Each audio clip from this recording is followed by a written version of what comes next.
The silk of my skirt snagged on a rusted pipe, tearing with a sound like a scream trapped in a throat. I didn't stop to look at the damage. I couldn't. The labyrinthine service tunnels beneath the Fairmont Copley Plaza smelled of stale grease, damp concrete, and the metallic tang of my own terror. Behind me, the muffled thrum of the engagement party continued, a sophisticated beast that had tried to swallow me whole. I was the guest of honor, the prize filly on display, the daughter of Senator William Evans, and as of 20 minutes ago, the most expensive piece of merchandise in Boston. I pushed through a heavy steel door marked "No Exit," the crash of the bar against my hip sending a jolt of pain at my spine that barely registered. My lungs burned. Every breath was a ragged gasp, scraping against my ribs. I had to get out. I had to disappear before they realized the bride-to-be hadn't just gone to the powder room to touch up her lipstick, but had vanished into the bowels of the hotel like a ghost. My mind kept replaying the conversation I wasn't meant to hear. It played on a loop, a nightmare I couldn't wake up from. I had been standing just outside the library, pressing a cold glass of water to my forehead, trying to stave off the migraine that had been threatening me all day. The door had been cracked open just an inch. "She's spirited, William. I'll give her that," Lucas Vane had said. His voice was smooth, like oil slicked over asphalt. Lucas, my fiancé. The man who had courted me with charity galas and orchestrated photo ops. The man I thought was just a boring, ambitious politician. "But are you sure she won't ask questions about the transfer? The accounts are in her name. Chloe does what she's told," my father had replied. The dismissal in his tone was absolute. It wasn't the voice of a parent. It was the voice of a broker closing a deal. Once the marriage license is signed, the spousal privilege laws kick in. You get the access codes to the offshore holdings, I get the campaign financing from your associates, and if the feds ever look too closely at the Da Vinci laundromat, well, Chloe is the one whose signature is on the restoration contracts. She's the perfect scapegoat. An unstable artist with a history of anxiety? The jury will eat her alive. "And after?" Lucas had asked. "Once the assets are liquidated? Do whatever you want. An accident. An overdose. She's not necessary after the merger is complete." I stumbled, my heel catching on a grate. I fell hard, my knees slamming into the dirty concrete floor of the loading dock.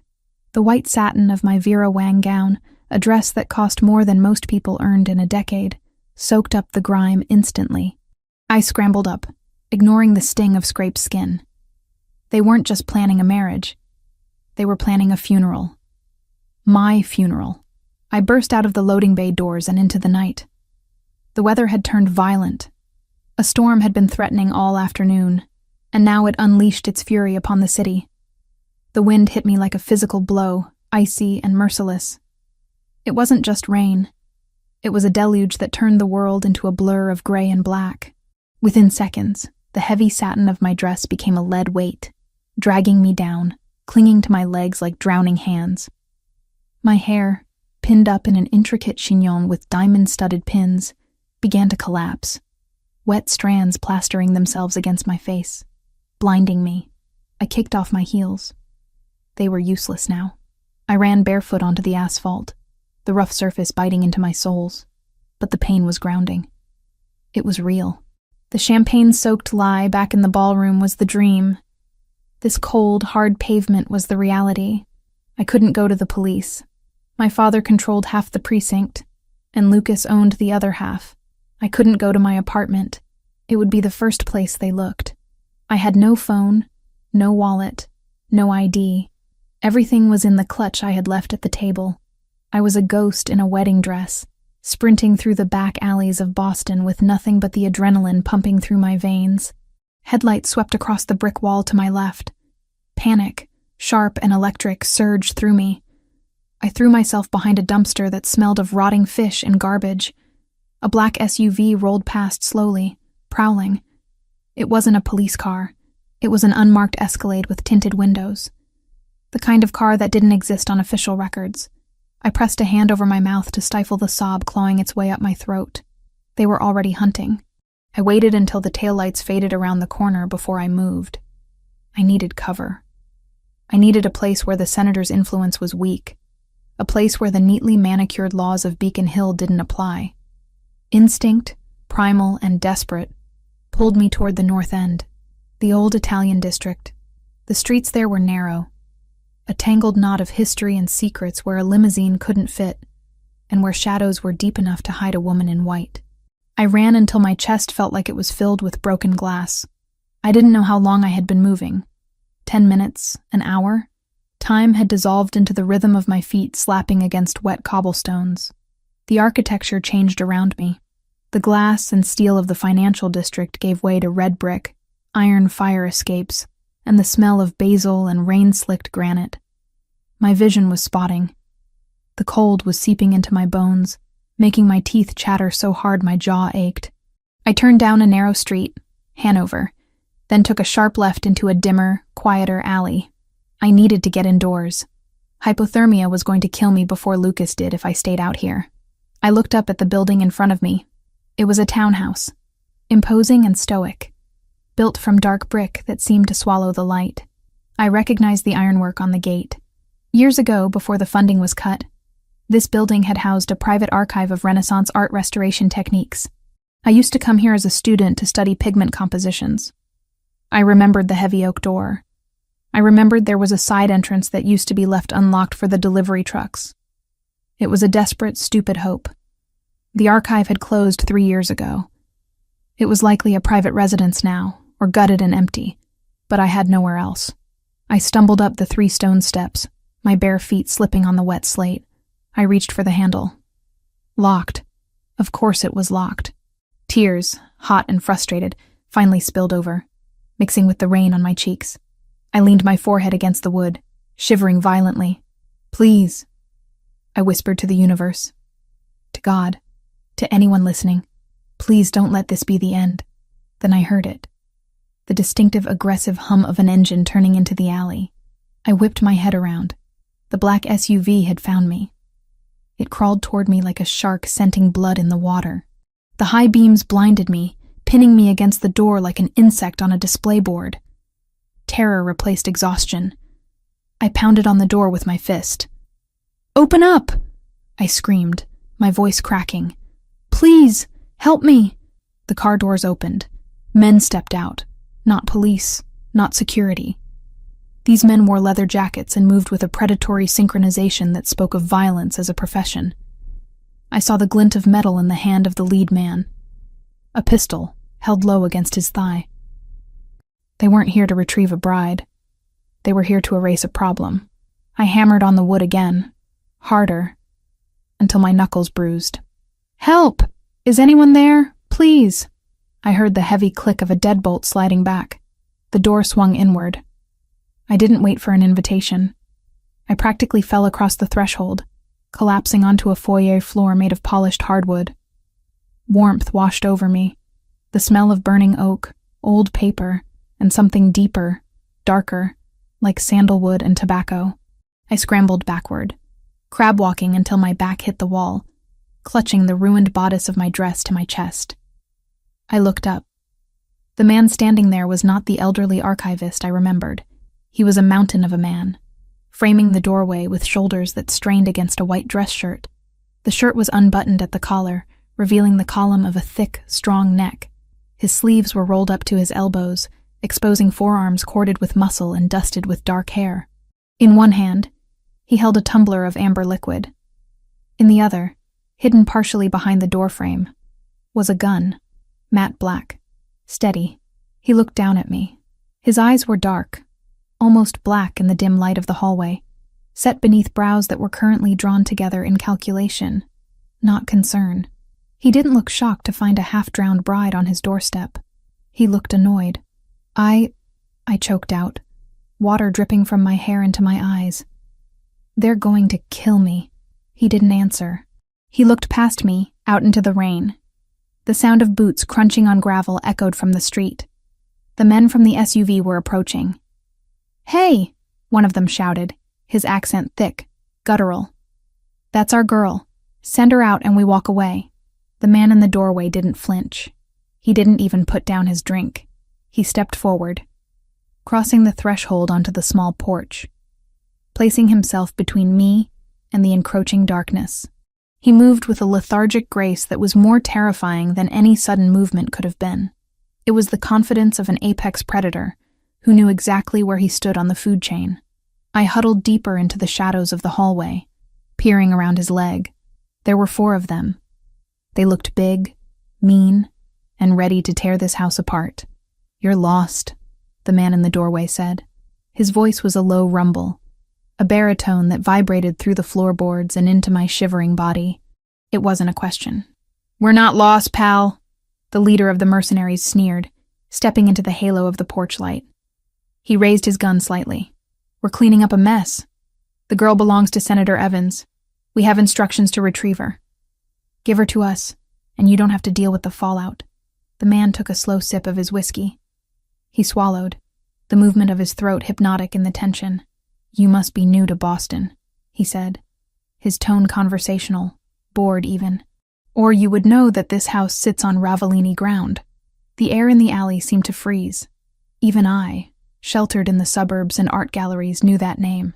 Ravellini, the family that ran the North End, the family that the police didn't touch, that the politicians didn't cross without permission. The mercenary leader hesitated, his gun lowered an inch. "We have a contract, and I have a headache," the man replied. "You stepped onto my property. You threatened a guest on my doorstep. In my world, that's not a contract dispute. That's a death wish." He didn't shout.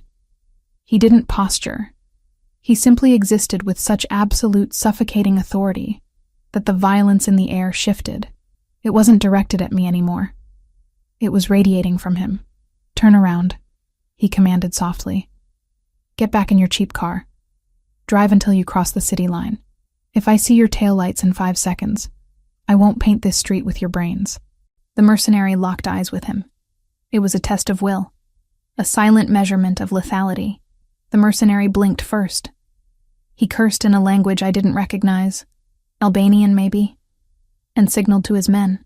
They holstered their weapons, their body language shifting from aggression to survival.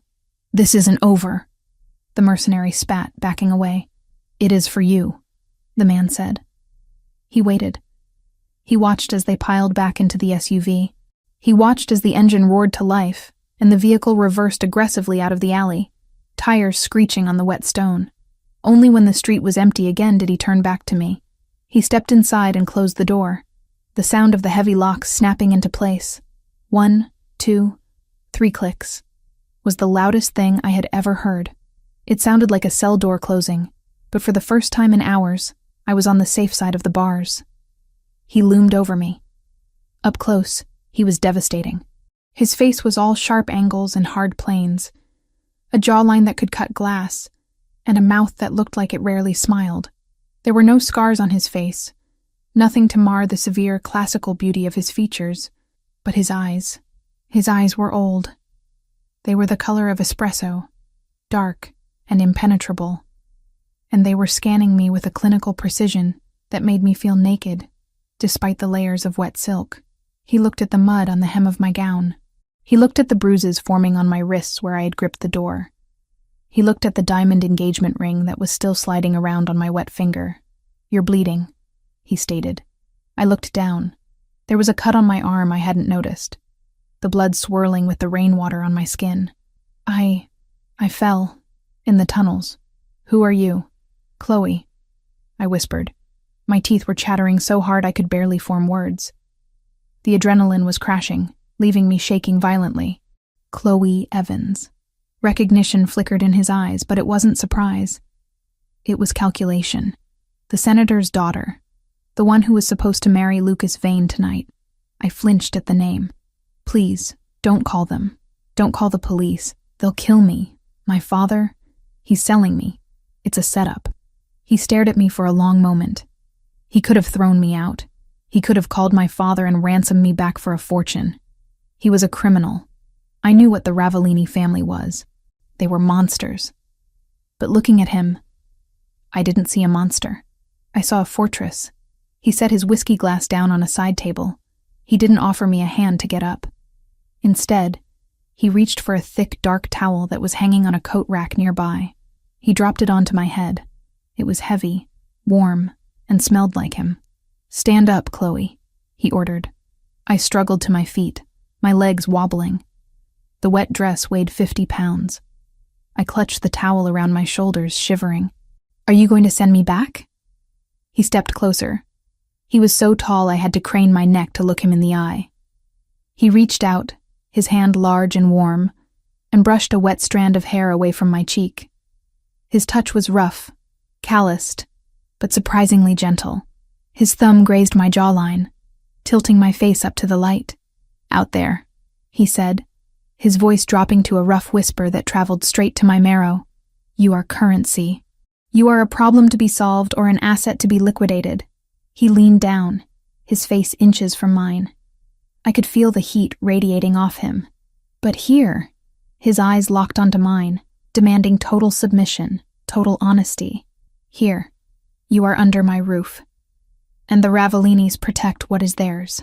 My breath hitched. "I'm not yours. You knocked on my door," he murmured. "You crossed my threshold. Fate brought you here, but I am the one deciding to keep you."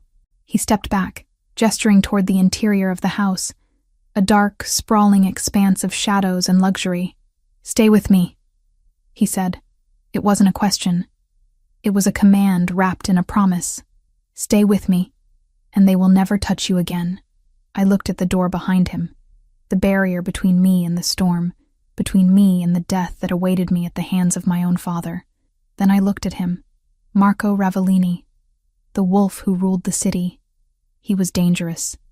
He was lethal. But in his darkness, there was a strange, terrifying safety. I tightened the towel around myself, feeling the first returning sensation in my frozen fingers. I took a step toward him. "Okay," I whispered. He didn't smile.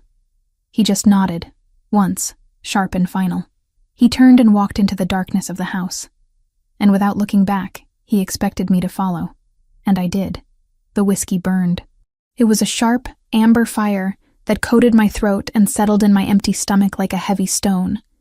But it was the only thing keeping the tremors at bay. I sat in a high-backed leather wing chair that probably cost more than my entire tuition at the Restoration Institute, clutching the crystal tumbler with both hands. The library of the townhouse was vast, a cathedral of dark mahogany and shadows, illuminated only by the dying embers in the fireplace and a single brass lamp on the desk. Marco Ravellini stood by the window. He hadn't moved for 5 minutes. He was watching the street, his back to me, a silhouette of broad shoulders and coiled tension. He had discarded his jacket, and the white dress shirt stretched across his back as he crossed his arms. He hadn't asked me if I was cold. He hadn't asked me if I was hungry. He was letting me stew in the silence, waiting to see if I would crack. "My father isn't going to stop," I said. My voice sounded foreign to my own ears, raspy, hollow, stripped of the polite cadence I had been trained to use at political fundraisers. "He has the entire Boston PD in his pocket. If you think the Ravellini name is enough to keep him away forever, you don't know William Evans." Marco turned slowly. The movement was fluid, predatory. He walked to the desk, poured himself another drink, and leaned against the heavy wood, crossing his ankles. He looked at me over the rim of his glass, his dark eyes unreadable. "I know your father, Chloe," he said, his voice a low rumble that seemed to vibrate through the floorboards. "I know he votes against organized crime bills in public and takes kickbacks from the Albanian mob in private. I know he's desperate, but desperation makes men sloppy. And tonight, he was very sloppy." He set the glass down with a sharp clink. "But I don't run a charity for runaway brides," he continued, his tone hardening. "You brought heat to my doorstep. Serious heat. I need to know why. Why would a senator sell his only daughter to a man like Lucas Vane? What is so important that he would risk a federal kidnapping charge to get you back?" I took another sip of whiskey, the alcohol finally numbing the stinging scrape on my knee. I looked around the room, my eyes landing on a painting hanging above the mantel. It was a portrait of a merchant, styled in the Dutch Golden Age tradition. The light, the shadow, the texture of the velvet coat. It was masterful. "That Vermeer," I said, pointing a trembling finger at the canvas. Marco glanced at it, a flicker of surprise breaking his stoic mask. "What about it?" "It's a fake," I stated flatly. He raised an eyebrow. I paid $3 million for that at a private auction in Zurich. It has papers of authentication from the Rijksmuseum. The papers are forged, I said, the professional part of my brain taking over, pushing the fear aside. Look at the craquelure near the hands. The cracks are too uniform. They fan out in a spiderweb pattern that suggests rapid thermal expansion. That canvas wasn't aged by 400 years of Dutch air. It was baked in a convection oven in a basement in New Jersey about 10 years ago. And the blue pigment on the coat, it's synthetic ultramarine. Vermeer used crushed lapis lazuli. The light refraction is completely different. Marco stared at the painting, then back at me. A corner of his mouth ticked up. It wasn't a smile, not really. It was an acknowledgement. Go on, he said. That's what I do, I told him, meeting his gaze. I'm a restorer. I specialize in provenance and layer analysis. My father, he owns a gallery. The Evans Collection. It's a front. For years, he's been having me restore works of art. He brings me pieces, tells me they need cleaning or relining. I didn't ask questions. I was just happy he was paying attention to me, happy to be useful. I swallowed hard, the bile rising in my throat. I wasn't restoring them, Marco. I was preparing them. He and Lucas, they use the paintings to transport information. Microfilms, digital drives, bearer bonds, hidden between the original canvas and the lining, or buried under layers of new gesso and overpaint. They ship the art internationally for exhibitions. It bypasses customs. No one scans a 16th century masterpiece for data smuggling. Marco went still. The air in the room shifted, becoming heavier, charged with a sudden, lethal intensity. He understood. He wasn't just a thug with a gun. He was a strategist. He saw the board. And tonight? He asked softly. I overheard them. I whispered. I wasn't supposed to be there. They were discussing the merger. My marriage to Lucas wasn't about politics. It was about consolidating the assets. Once I signed the marriage license, spousal privilege would prevent me from testifying if the feds ever found out. And once the transfer was complete, once the Da Vinci Project was fully laundered, you become a loose end, Marco finished. They were going to kill me, I said, the words tasting like ash. An overdose. An accident. It didn't matter. I was just the packaging for the deal. Marco pushed off the desk and walked toward me. He stopped inches from my chair, invading my space, forcing me to look up at him. He didn't touch me, but his presence was overwhelming. He smelled of rain and violence. Do you know which paintings? He asked. I know all of them, I said, my voice gaining strength. I know the chemical composition of the solvents needed to strip the layers without destroying the evidence. I know the shipping schedules. I know where the bodies are buried, Marco, because I'm the one who unwittingly dug the graves. I stood up. My legs were shaky, but I locked my knees. I wouldn't cower. Not anymore. I was done being a victim. You want to hurt Lucas Vane? I asked. You want to cripple my father's operation? I can give you the map. I can decode every single piece of art they have. And what do you want in return? I want to live, I said. And I want to burn their world down. Marco studied me for a long moment. He looked at my ruined dress, my wet hair, the fire in my eyes that mirrored his own. He reached out and took the empty glass from my hand, setting it aside on a bookshelf. Deal, he said. There was no contract, no handshake, just that single word, heavy with obligation. Pack your things, he said, turning toward the door. Then he paused. Wait, you don't have things. We're leaving. Now. Leaving? I asked, panic flaring again. Where? This townhouse is burned, Marco explained, checking the magazine of his pistol before sliding it back into his holster. Your father knows you're in the North End.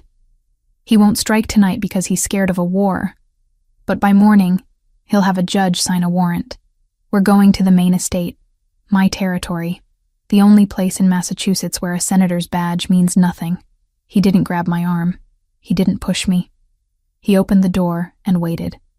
It was a choice. I could walk out into the rain and take my chances, or I could walk with him into the belly of the beast. I walked with him. The drive was a blur of rain-streaked windows and silence. We took a different car, a heavy armored sedan that felt more like a tank than a luxury vehicle. Marco drove with one hand on the wheel, his eyes constantly checking the mirrors. He didn't turn on the radio. He didn't try to make small talk. I sat in the passenger seat, watching the city fade away. The skyscrapers of Boston gave way to the winding, dark roads of the North Shore. I should have been terrified. I was sitting next to the capo of the Ravellini crime family, a man rumored to have killed people with his bare hands. But looking at his profile in the dashboard lights, the sharp nose, the set jaw, the focus, I felt a strange, jarring sense of calm. For the first time in my life, the person beside me wasn't trying to manipulate me. He was just guarding the perimeter. We pulled up to iron gates that were easily 12 feet high. They swung open automatically as the car approached, revealing a long, winding driveway lined with ancient oaks. The Ravellini estate wasn't a house. It was a fortress masked as a mansion. Stone walls, slate roof, security cameras blinking red in the darkness of the trees. Marco parked in front of the main entrance. Men in dark suits materialized from the shadows before the engine even cut out. They weren't the disorganized thugs my father hired. These men were disciplined. They nodded to Marco with deference. "Boss," one of them said, opening Marco's door. He glanced at me, his expression impassive. "Is this the package?" Marco stepped out and walked around to my side. He opened my door before I could reach the handle. "She is not a package, Dante. She is a guest. Alert the perimeter team. We go to condition red. No one enters or leaves without my direct verbal authorization. If you see a badge, you lock the gates. If they try to breach, you hold the line." "Understood," Dante said, his eyes widening slightly at the escalation. Marco led me inside. The foyer was breathtaking. Black and white marble floors, a double staircase, a chandelier that looked like a cascade of frozen tears. But I didn't have time to admire the architecture. "The kitchen is through there," Marco said, pointing. "Get some food. Real food, not those canapes you were starving on." "Then go to the study, second door on the left." "I'm not hungry," I lied. "You're running on adrenaline and whiskey," he corrected me. "You eat. That's an order. I need you sharp, not fainting." He didn't wait for an argument. He turned and marched up the stairs, barking orders into a cell phone he had pulled from his pocket. 20 minutes later, I walked into the study. I had forced down a sandwich made by a silent, efficient housekeeper, and the sugar from the bread was finally clearing the fog in my brain. The study was the nerve center of the house. Screens covered one wall, displaying security feeds and stock market tickers. Marco was there, standing in front of a massive flat-screen television tuned to a national news network. He had changed his shirt, putting on a fresh black button-down, but he hadn't rolled down the sleeves. "Look at this," he said, his voice dangerously quiet. I looked at the screen. My stomach dropped. It was a press conference. My father, Senator Evans, was standing at a podium, looking disheveled and distraught. A perfect performance. Lucas Vane stood beside him, looking grim and supportive. "My daughter, Chloe, has been struggling with severe mental health issues for some time," my father was saying, wiping a non-existent tear from his eye. "The stress of the wedding. It caused a psychotic break. We believe she has been lured away by a dangerous criminal element who is taking advantage of her fragile state. She is not herself. She is confused, paranoid, and in need of immediate medical attention." The camera zoomed in on Lucas. "We just want Chloe home," Lucas said, looking directly into the lens. His eyes were cold, dead sharks swimming in blue water. "Chloe, if you're watching, please, take your medication. Come home. We love you." "Lies," I hissed, my hands balling into fists. Every word. "I don't take medication. I've never had a break." "They're setting the narrative," Marco said. "They're delegitimizing anything you say before you even say it. If you go to the press now, you're just the crazy girl ranting about conspiracies." On the screen, a reporter asked a question. "Senator, are there any leads on who she might be with?" "We have reason to believe she is being held against her will by Marco Ravellini," my father said, his voice trembling with fake rage. "A known crime boss. Let me be clear. If anything happens to my daughter, If a single hair on her head is harmed, I will bring the full force of the United States government down on his head. There will be no trial. There will be war. Marco didn't speak. He picked up a heavy crystal ashtray from the coffee table. He didn't throw it with wild anger. He threw it with terrifying precision. The heavy glass smashed into the center of the 80-inch screen. The TV exploded in a shower of sparks and plastic shards. The image of my father's lying face distorted, fractured, and then died into blackness. Silence rang in the room. Marco turned to me. His chest was heaving slightly, the only sign of the fury burning inside him.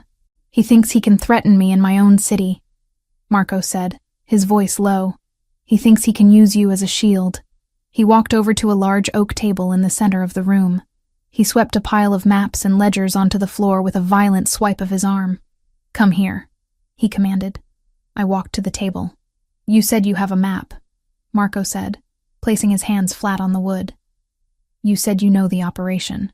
"I do." "Draw it," he said. He grabbed a tablet from a side table and slid it toward me.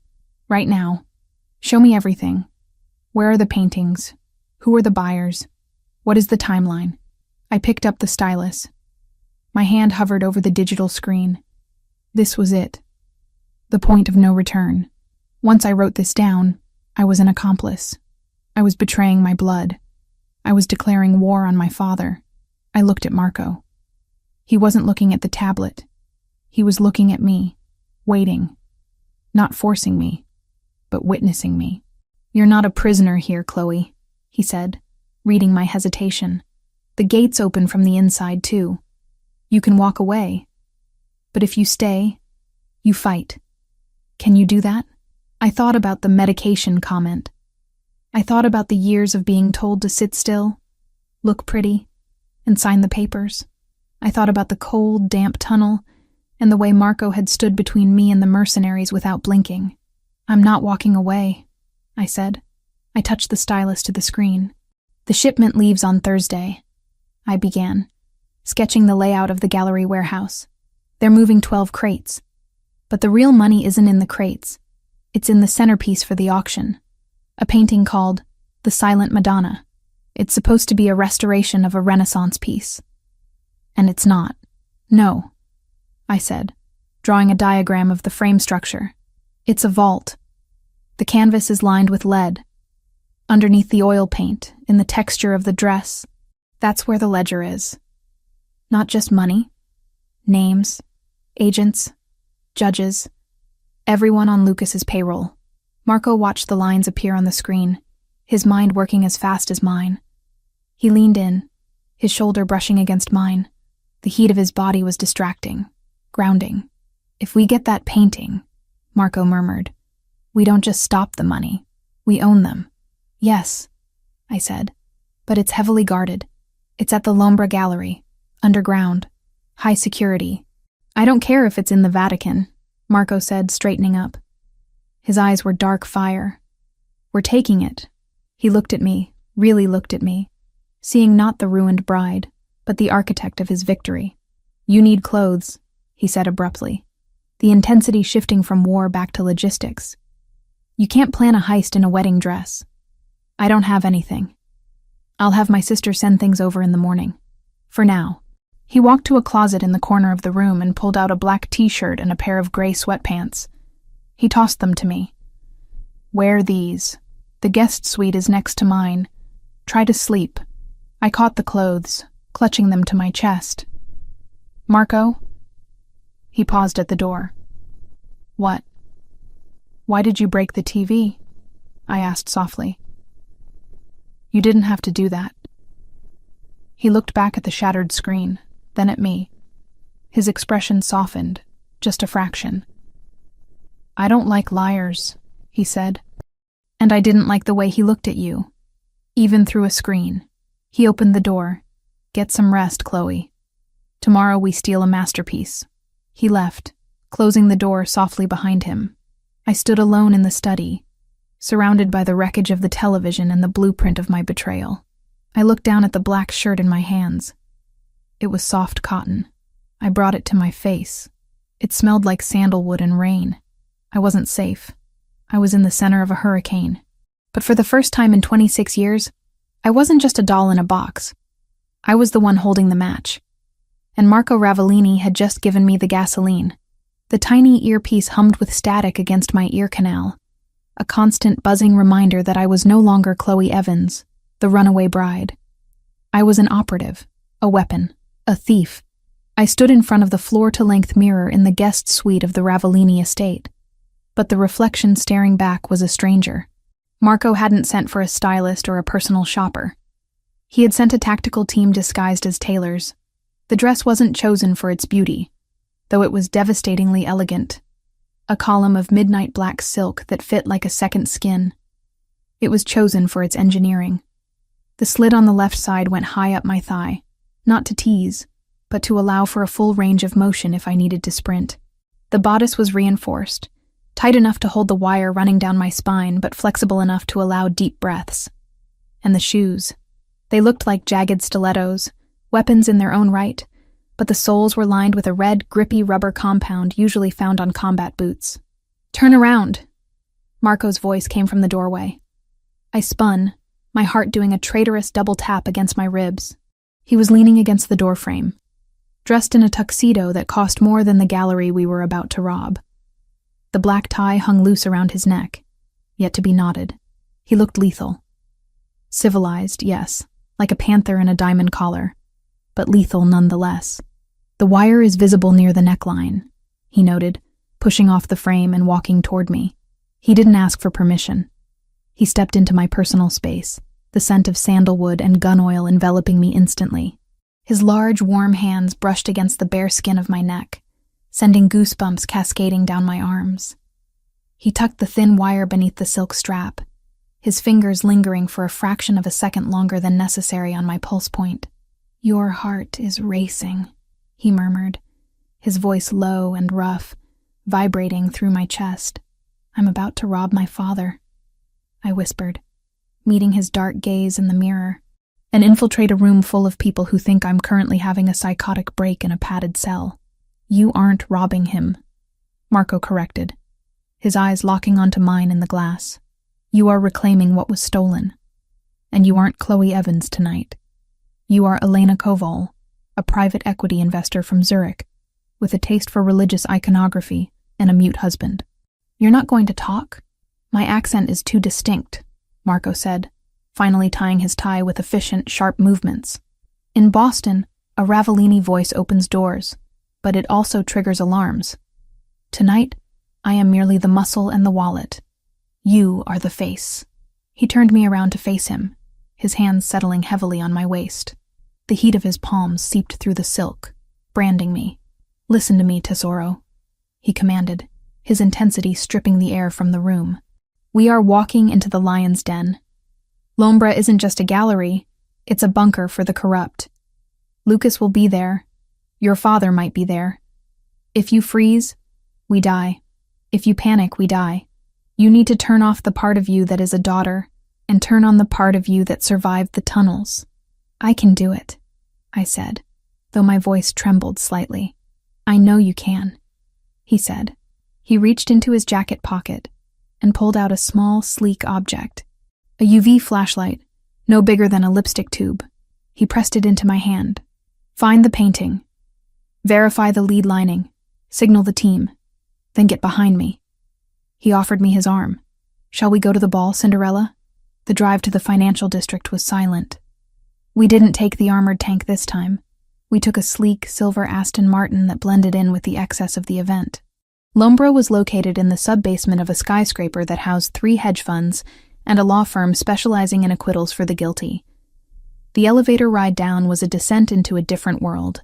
The doors slid open to reveal a cavernous space of polished concrete, exposed industrial pipes painted gold, and walls lined with art that was meant to intimidate rather than inspire. The lighting was low, amber and moody, designed to make the jewelry of the guests sparkle and to hide the flaws in the merchandise. "Stay close." Marco breathed into my ear, his arm tightening around my waist. We stepped into the crowd. It was a sea of masks and malice. This was a masquerade auction, a convenient affectation that allowed the city's elite to indulge in their vices anonymously. I adjusted the black lace mask over my eyes, grateful for the barrier. The air smelled of expensive champagne, ozone, and the metallic tang of avarice. I scanned the room, my professional eye automatically cataloging the art on the walls. It was a graveyard of forgeries and stolen masterpieces. To my left, a Basquiat that had clearly been painted by an art student in a loft in Brooklyn. To my right, a legitimate Roman bust that had been reported stolen from a dig site in Italy 4 years ago. Focus. Marco's voice crackled in my ear, though he was standing right beside me. Target is on the north wall. We moved through the throngs of people. A judge I recognized from the nightly news nodded at us. A tech billionaire raised a glass. They saw the tuxedo and the dress, the posture of arrogance, and accepted us as one of their own. It was sickening. Then I saw it. The silent Madonna. It was displayed on a standalone easel in the center of a velvet-roped area, bathed in a focused spotlight. It was grotesque. Not the painting itself. It was a technically proficient imitation of a Raphael Madonna. But the context. The face of the Madonna was serene, her hands clasped in prayer, but the texture was wrong. Even from 10 feet away, I could see the unnatural heaviness of the canvas. It didn't drape. It stood rigid. "It's here," I whispered, barely moving my lips. "We need to get closer," Marco replied. "I need you to verify the lining before we cut. If we slice into a decoy, the alarms trip silently and the doors seal." We began to move toward the ropes, but the crowd parted suddenly, creating a wide berth. My blood turned to ice. Lucas Vane was walking toward the exhibit. He wasn't wearing a mask. He didn't need to. His arrogance was his disguise. He looked impeccable in a midnight blue tuxedo, a glass of scotch in one hand, his other hand resting possessively on the shoulder of a young, terrified-looking intern who was holding a catalog. "Ladies and gentlemen," Lucas announced, his voice smooth and projecting easily over the murmur of the room. "Thank you for joining us for the highlight of the evening, the Silent Madonna, a piece that represents purity, sacrifice, and silence." He laughed at his own joke. The room tittered nervously. I stopped walking. My breath hitched. He was right there, 20 feet away. The man who had planned my death. The man who had looked me in the eye and told me he loved me while signing off on my murder. "Chloe." Marco's voice was a sharp command in my ear. "Don't look at his face. Look at his tie. Look at his shoes. He is just a target. He is prey." Marco's hand slid from my waist to the small of my back, his thumb pressing hard into my spine, grounding me. The pain was sharp and necessary. It pulled me back from the precipice of panic. "I'm okay," I breathed. "He's distracted," Marco noted. "He's preening. Move to the left flank. Use the sculpture for cover." We drifted to the side, slipping behind a massive, abstract bronze sculpture that looked like twisted wreckage. From this angle, we were in the shadows, just outside the direct line of sight of Lucas's security detail. 2 men standing by the pillars, looking bored. "Now," Marco said, "I'm going to create an opening. When the glass breaks, you move. You have 3 seconds to check the canvas with the UV. Do not hesitate. What are you going to do? Something clumsy." Marco detached himself from me. He moved toward a waiter carrying a tower of champagne flutes. He didn't shove the man. That would be too obvious. He simply extended his foot. A subtle, calculated trip at the exact moment the waiter turned. The result was spectacular. The waiter stumbled, the tray tipped, and 50 crystal flutes crashed onto the polished concrete floor with the sound of a shattering chandelier. The noise was deafening in the hushed gallery. Champagne sprayed onto the gown of a senator's wife. People gasped, shouted, and surged backward to avoid the glass. The security guards turned their heads. Lucas turned his head. "Go!" Marco hissed in my ear. I moved. I didn't run. I glided, crossing the distance to the velvet rope in 2 long strides. I ducked under the rope. I was now in the spotlight. I pulled the UV light from my clutch, thumbing the switch. I pressed the light against the bottom corner of the painting, where the paint was thinnest. A dull, sickly green fluorescence reflected back. Not the purple of canvas, or the white of gesso. Green, the specific chemical reaction of lead treated with a shielding agent. "It's confirmed," I said, my voice shaking with adrenaline. Lead lining, it's the vault. Step back, Marco ordered. He was there instantly. He had used the chaos of the crash to ghost through the crowd. He vaulted the velvet rope with a fluid grace that belied his size. In his hand, a scalpel appeared, surgical steel gleaming under the gallery lights. He didn't hesitate. He slashed the canvas. It wasn't a random tear. It was a precise rectangular incision around the central figure of the Madonna. The sound of the thick, lead-lined canvas ripping was visceral, like skin tearing. A collective gasp went up from the room. "He's destroying it!" someone screamed. "Security!" Lucas roared, his composure shattering. Marco ripped the center of the painting free. He didn't look at the art. He looked at what fell out from behind the lead sheet, a thin, flat packet wrapped in mylar. He snatched it up and shoved it into his jacket pocket. "Move." Marco grabbed my hand. The spell broke. The security guards drew their weapons, tasers and batons. Guns were too risky in a crowd of donors, and charged. "Kitchen!" Marco shouted, pulling me toward the service doors to the right of the exhibit. We sprinted. My heels slammed against the concrete, the red grip soles doing their job. We hit the double swinging doors of the kitchen just as the first taser prong whizzed past my ear, embedding itself in the doorframe with a spark. The kitchen was a labyrinth of stainless steel, steam, and shouting chefs. We burst through, startling a line of cooks plating appetizers. "Out of the way!" Marco roared, his voice booming over the clatter of pots. We wove through the prep stations. The exit was at the far end, past the dishwashing pit. But as we rounded the corner, the rear exit door burst open. 2 men in suits blocked the way. These weren't gallery security. These were professionals. Evan's personal detail. "Nowhere to go, Ravellini," the larger one snarled, snapping an extendable baton. Marco didn't slow down.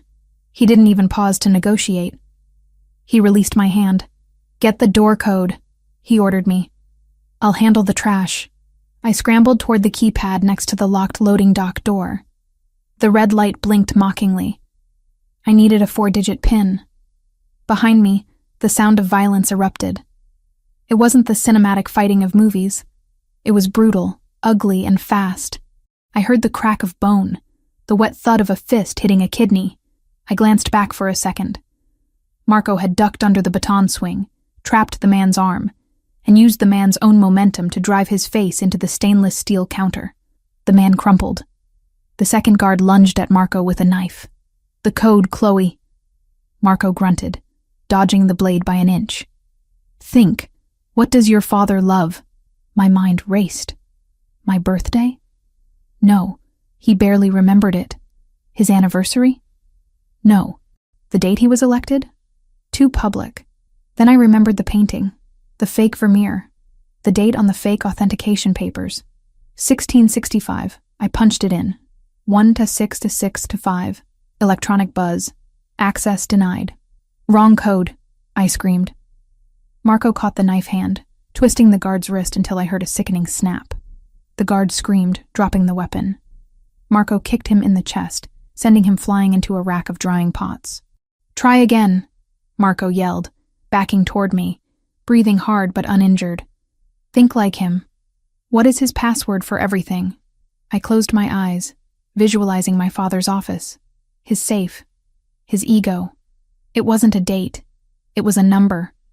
The number of votes he won by in his first landslide victory. The number he bragged about at every dinner party. 2412. I keyed it in. The light turned green. The heavy hydraulic lock hissed. "Got it." I shoved the door open. Rain and cold night air blasted into the hot kitchen. We spilled out onto the loading dock. The alley was dark, slick with oil and water. "Where's the car?" I gasped, looking around. The Aston Martin was parked blocks away. We couldn't go back to the front. "There!" Marco pointed to a nondescript gray sedan idling halfway down the alley. "Plan B." We ran for it. But the back door of the kitchen slammed open again. Lucas Vane stood there. He wasn't holding a drink anymore. He was holding a gun. A silver revolver that looked too large for his manicured hand. "Chloe!" he screamed, his voice cracking with rage. "You ungrateful bitch!" He raised the gun. Marco didn't dive for cover. He stepped in front of me, shielding my body with his own. He raised his own weapon, the Beretta he had pulled from his waistband. Lucas fired. The shot went wild, sparking off the brick wall 3 feet to our left. He was panicking. He wasn't a shooter. He was a politician. Marco didn't miss. He fired 2 shots. Not to kill. Too much paperwork. Too much heat for a public figure. He shot the ground in front of Lucas, sending shards of concrete flying into his shins, and then he shot the light fixture above the door, plunging the dock into darkness. "Car! Now!" Marco shoved me toward the driver's side of the gray sedan. "Me?" I yelled. "I need to cover the rear. You drive." I didn't argue. I threw myself into the driver's seat. The keys were already in the ignition. I twisted them, and the engine roared to life. It was a sleeper car, shabby on the outside, modified racing engine on the inside. Marco dove into the passenger seat just as I slammed the gear shift into drive. "Go! Go! Go!" I floored it. The tires spun on the wet asphalt, smoking, then caught traction. The car fishtailed violently, missing a dumpster by inches, and shot out of the alley onto the main street. "Left," Marco shouted, checking the side mirror. "We have company." I glanced at the rearview mirror. 2 black SUVs were peeling out of the garage exit behind us. The mercenaries. "Hold on," I gritted out. I took the corner onto Congress Street at 60 miles an hour. The back of the car swung out, drifting. I steered into the skid, correcting with a reflex I hadn't used since the defensive driving course my father made me take, after a kidnapping scare when I was 12. "They're gaining," Marco said calmly. He rolled down his window. The wind and rain whipped into the cabin. He leaned out, bracing his arms on the doorframe, the Beretta steady in his grip. Bang, bang, bang. The shots were deafening inside the car. Behind us, the lead SUV swerved. Marco had hit the front tire. The massive vehicle lost control, hydroplaning across the lanes and slamming into a parked delivery truck with a crunch of metal that vibrated through my steering wheel. "One down," Marco said, pulling back inside and rolling up the window. He looked at me. There was no fear in his eyes. There was something else. A wild, electric approval. "You drive like a getaway driver," he noted, sounding almost impressed. "I learned to drive so I could run away from him," I said, my knuckles white on the wheel. I just never had a place to run to until tonight. We sped through the red light at the intersection, leaving the chaos of the financial district behind. The adrenaline was starting to shake my hands, but the car was steady. "Where are we going?" I asked, my breathing ragged. "The estate?" "No," Marco said, checking the packet he had stolen from the painting. He tucked it safely into the glove compartment. "The estate is too obvious.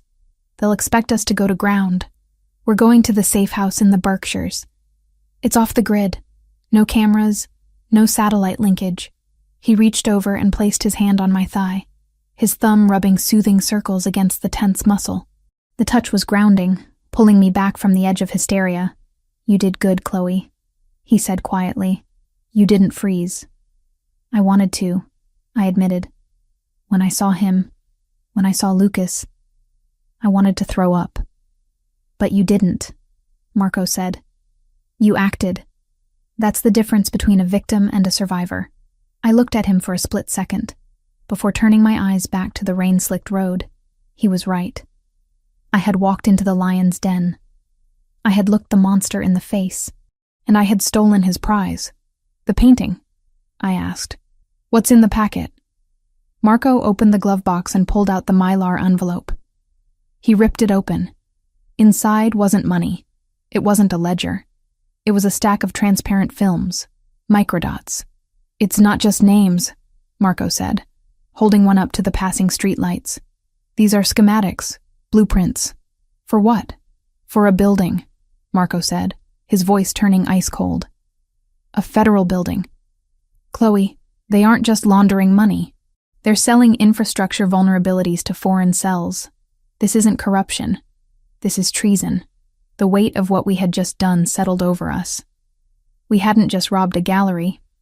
We had just intercepted an act of war. They won't stop hunting us now, I whispered. They can't. Good, Marco said, racking the slide of his empty gun to reload a fresh magazine. Because I'm tired of running. He looked at me, his eyes dark and promising violence. Let them come, he said. We'll be waiting. I pressed the accelerator harder, the engine growling in response. The city lights faded into the rearview mirror, replaced by the encroaching darkness of the highway. I wasn't the senator's daughter anymore. I wasn't the runaway bride. I was the driver of the getaway car, and for the first time in my life, I was choosing the direction.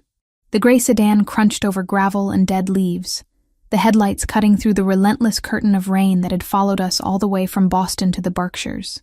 We were miles from civilization, deep in a forest that felt ancient and indifferent to the violence we had just escaped. The safe house wasn't a cabin. It was a bunker dressed up in cedar and stone, squatting low against the earth as if trying to hide from the sky itself. Marco killed the engine. The silence that followed was heavy, ringing in my ears after hours of the roaring engine and the phantom echo of gunshots. We're clear, he said, his voice rougher than usual. I looked over at him in the dim light of the dashboard. He was gripping the steering wheel so hard his knuckles were white. But it wasn't anger. It was pain. His left arm was held rigid against his side, and a dark stain was spreading across the sleeve of his tuxedo jacket, turning the expensive fabric slick and black. You're losing blood, I said, my voice snapping into the clinical tone I used when assessing a damaged canvas. Panic was a luxury I couldn't afford. Not when the only thing standing between me and a shallow grave was currently bleeding out in the driver's seat. It's a scratch, Marco grunted, opening his door. Grab the packet from the glove box. It's not a scratch, Marco. You took a knife meant for my throat. He didn't argue. He stepped out into the rain, moving with a stiff, guarded gait that terrified me more than if he had collapsed. Marco Ravellini was a force of nature. Seeing him vulnerable felt like watching a mountain crack. I grabbed the stolen microdots, shoved them into my pocket, and followed him. The interior of the house was cold, smelling of stale air and pine.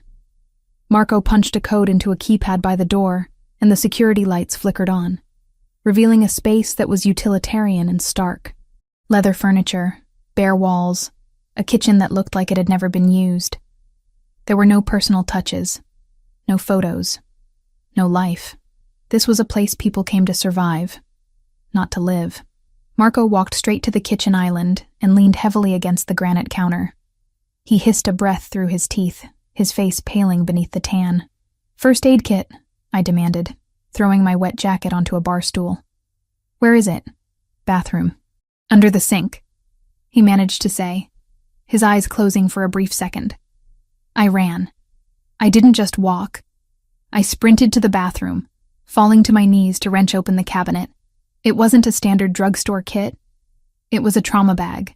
Suture kits, coagulants, morphine, sterilized scalpels. The tools of his trade. I grabbed the bag and a bottle of rubbing alcohol and ran back. Marco had managed to peel off his jacket.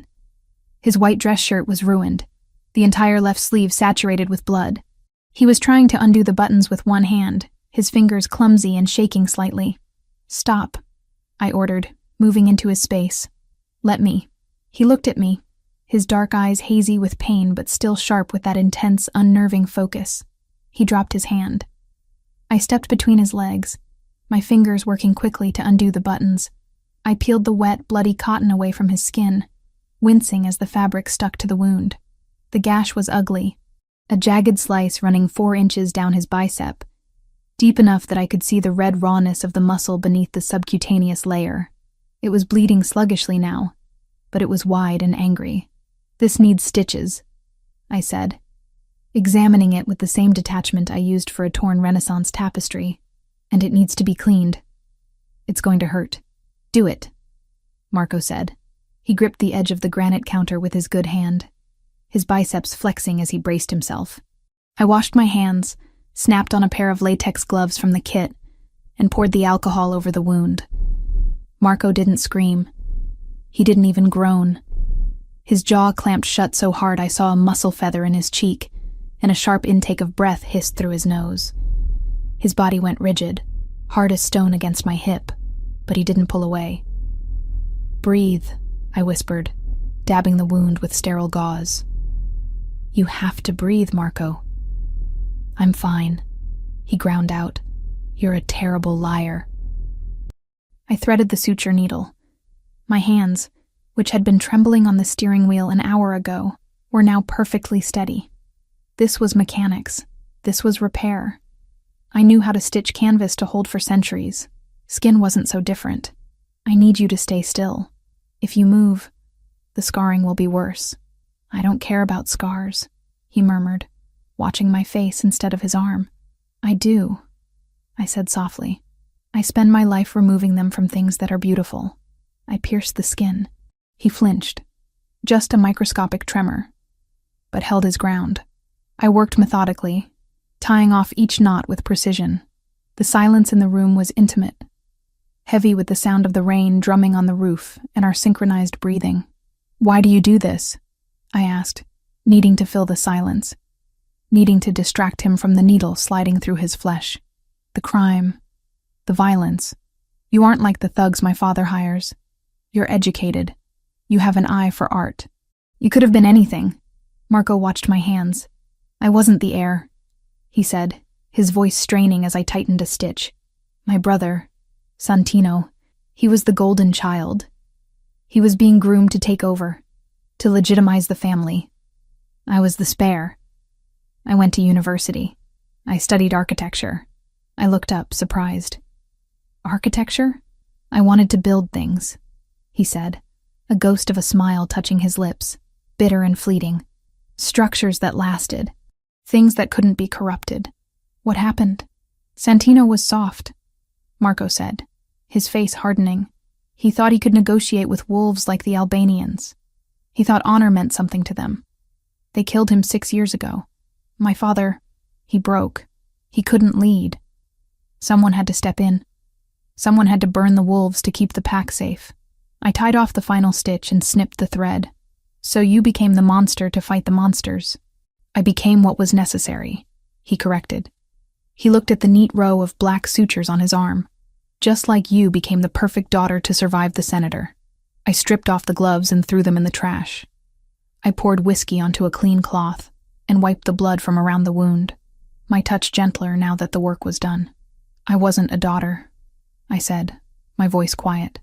"I was an asset, a portfolio. My father didn't see me. He saw a merger opportunity. He saw a way to hide his sins." Marco reached out with his good hand. He caught my chin, tilting my face up until I was forced to look at him. The intensity in his eyes burned away the cold of the room. "I see you," he said. The air left my lungs. It wasn't a line. It wasn't a manipulation. It was a fact, stated with the same absolute certainty he used when he ordered men to die. "You didn't flinch in the gallery," he murmured, his thumb brushing over my lower lip. "You drove through a firefight. You just sewed me up without shaking. You aren't an asset, Chloe. You're a weapon he didn't know how to wield." "Marco, he wanted to sell you," he growled, the anger vibrating in his chest. "He wanted to give you to a man like Lucas Vane, who would have broken you just to see the pieces shine. The thought of him touching you, of anyone touching you." He didn't finish the sentence. He didn't have to. He pulled me closer, his hand sliding into the wet hair at the nape of my neck. The distance between us vanished. The smell of him, antiseptic, blood, sandalwood, and raw male heat, flooded my senses. My hands found purchase on his bare chest. His skin was fever hot. I could feel the heavy, powerful beat of his heart against my palms. "I'm not afraid of you," I whispered, the realization crashing over me. I should have been. He was a killer. He was dangerous, but he was the only thing in the world that felt solid.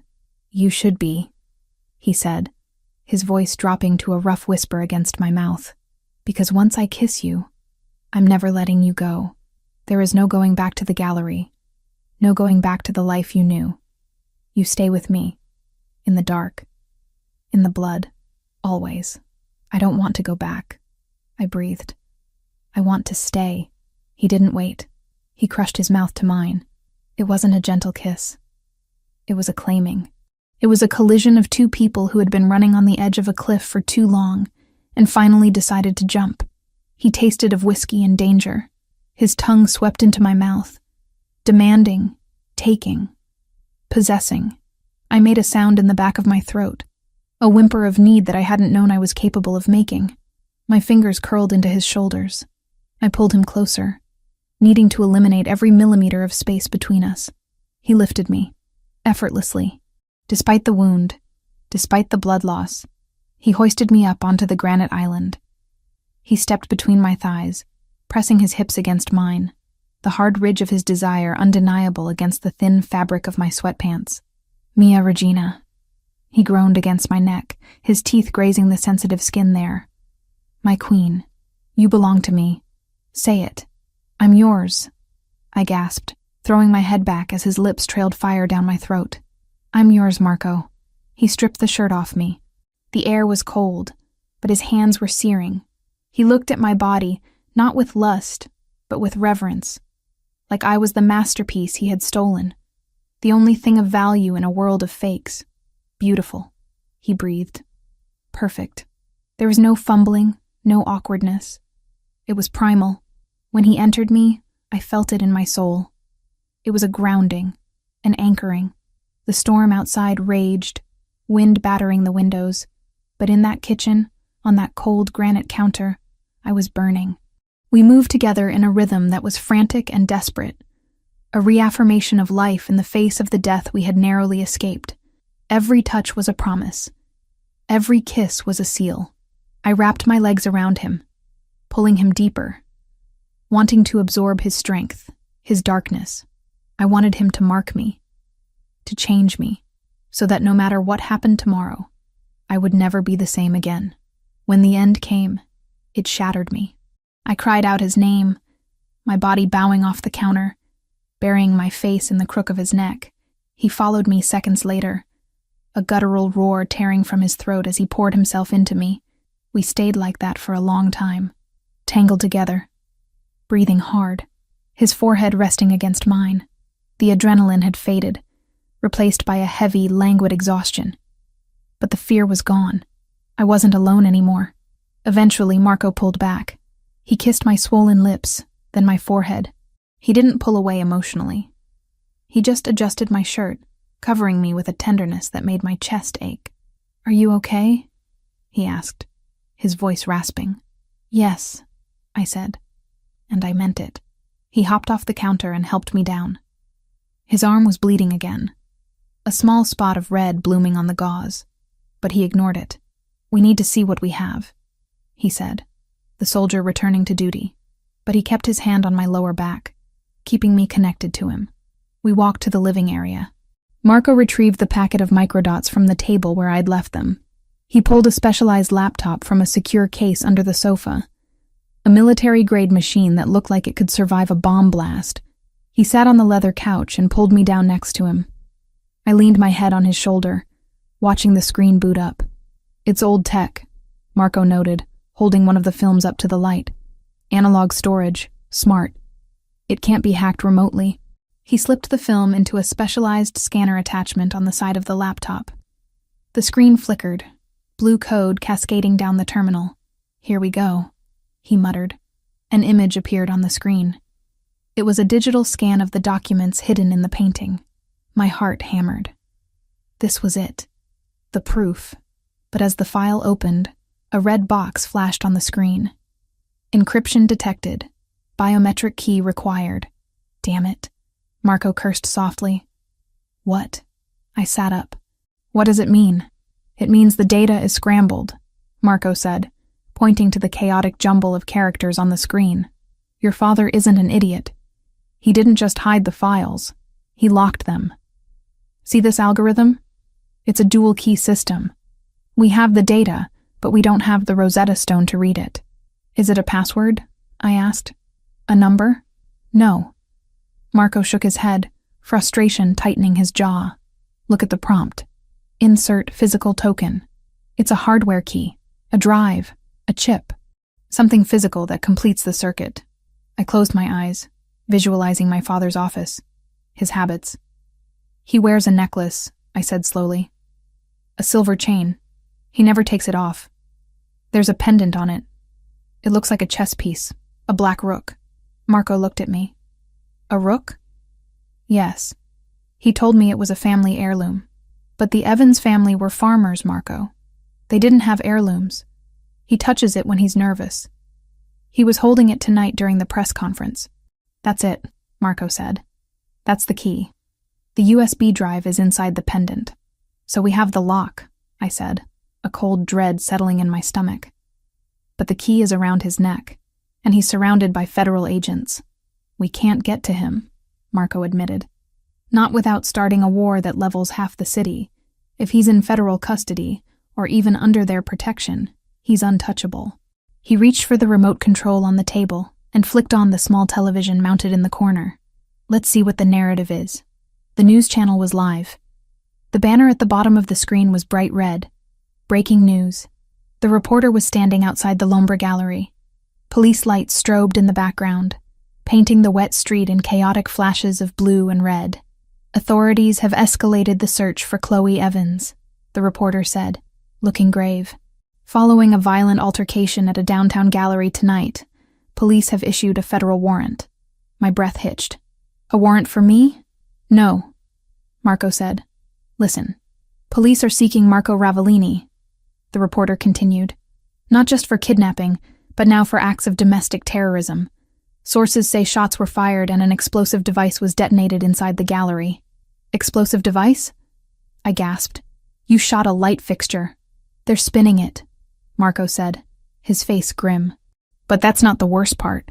The screen cut to a new graphic. It was a photo of me. Not the polished socialite photo, but a grainy image from a security camera tonight. Me running from the gallery. Me holding a gun. Wait, I wasn't holding a gun. I was holding the UV light. But in the grainy footage, it looked like a pistol. Chloe Evans is now considered an armed accomplice, the reporter said.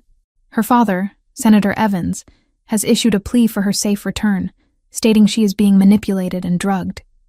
However, the FBI has placed the Ravellini organization on the top of the domestic threat list. A federal manhunt is underway. Marco turned off the TV. The room plunged back into silence. They just designated me a terrorist, Marco said calmly. That means they can bypass due process. They can freeze my assets. They can raid the estate without a judge. They can shoot on sight. And they think I'm helping you, I whispered. You are helping me, he reminded me. He turned to me, taking my face in his hands. We have a problem, Chloe. We have the evidence that clears us and hangs them, but we can't read it without that chess piece. And the man wearing it is about to be the most guarded man in America. If we don't get that key, I said, we're dead. Yes. And if we try to take it by force, we're dead. Yes. I looked at the black screen of the laptop. I looked at the stitches on his arm. I felt the soreness in my own body, the imprint of him still on my skin.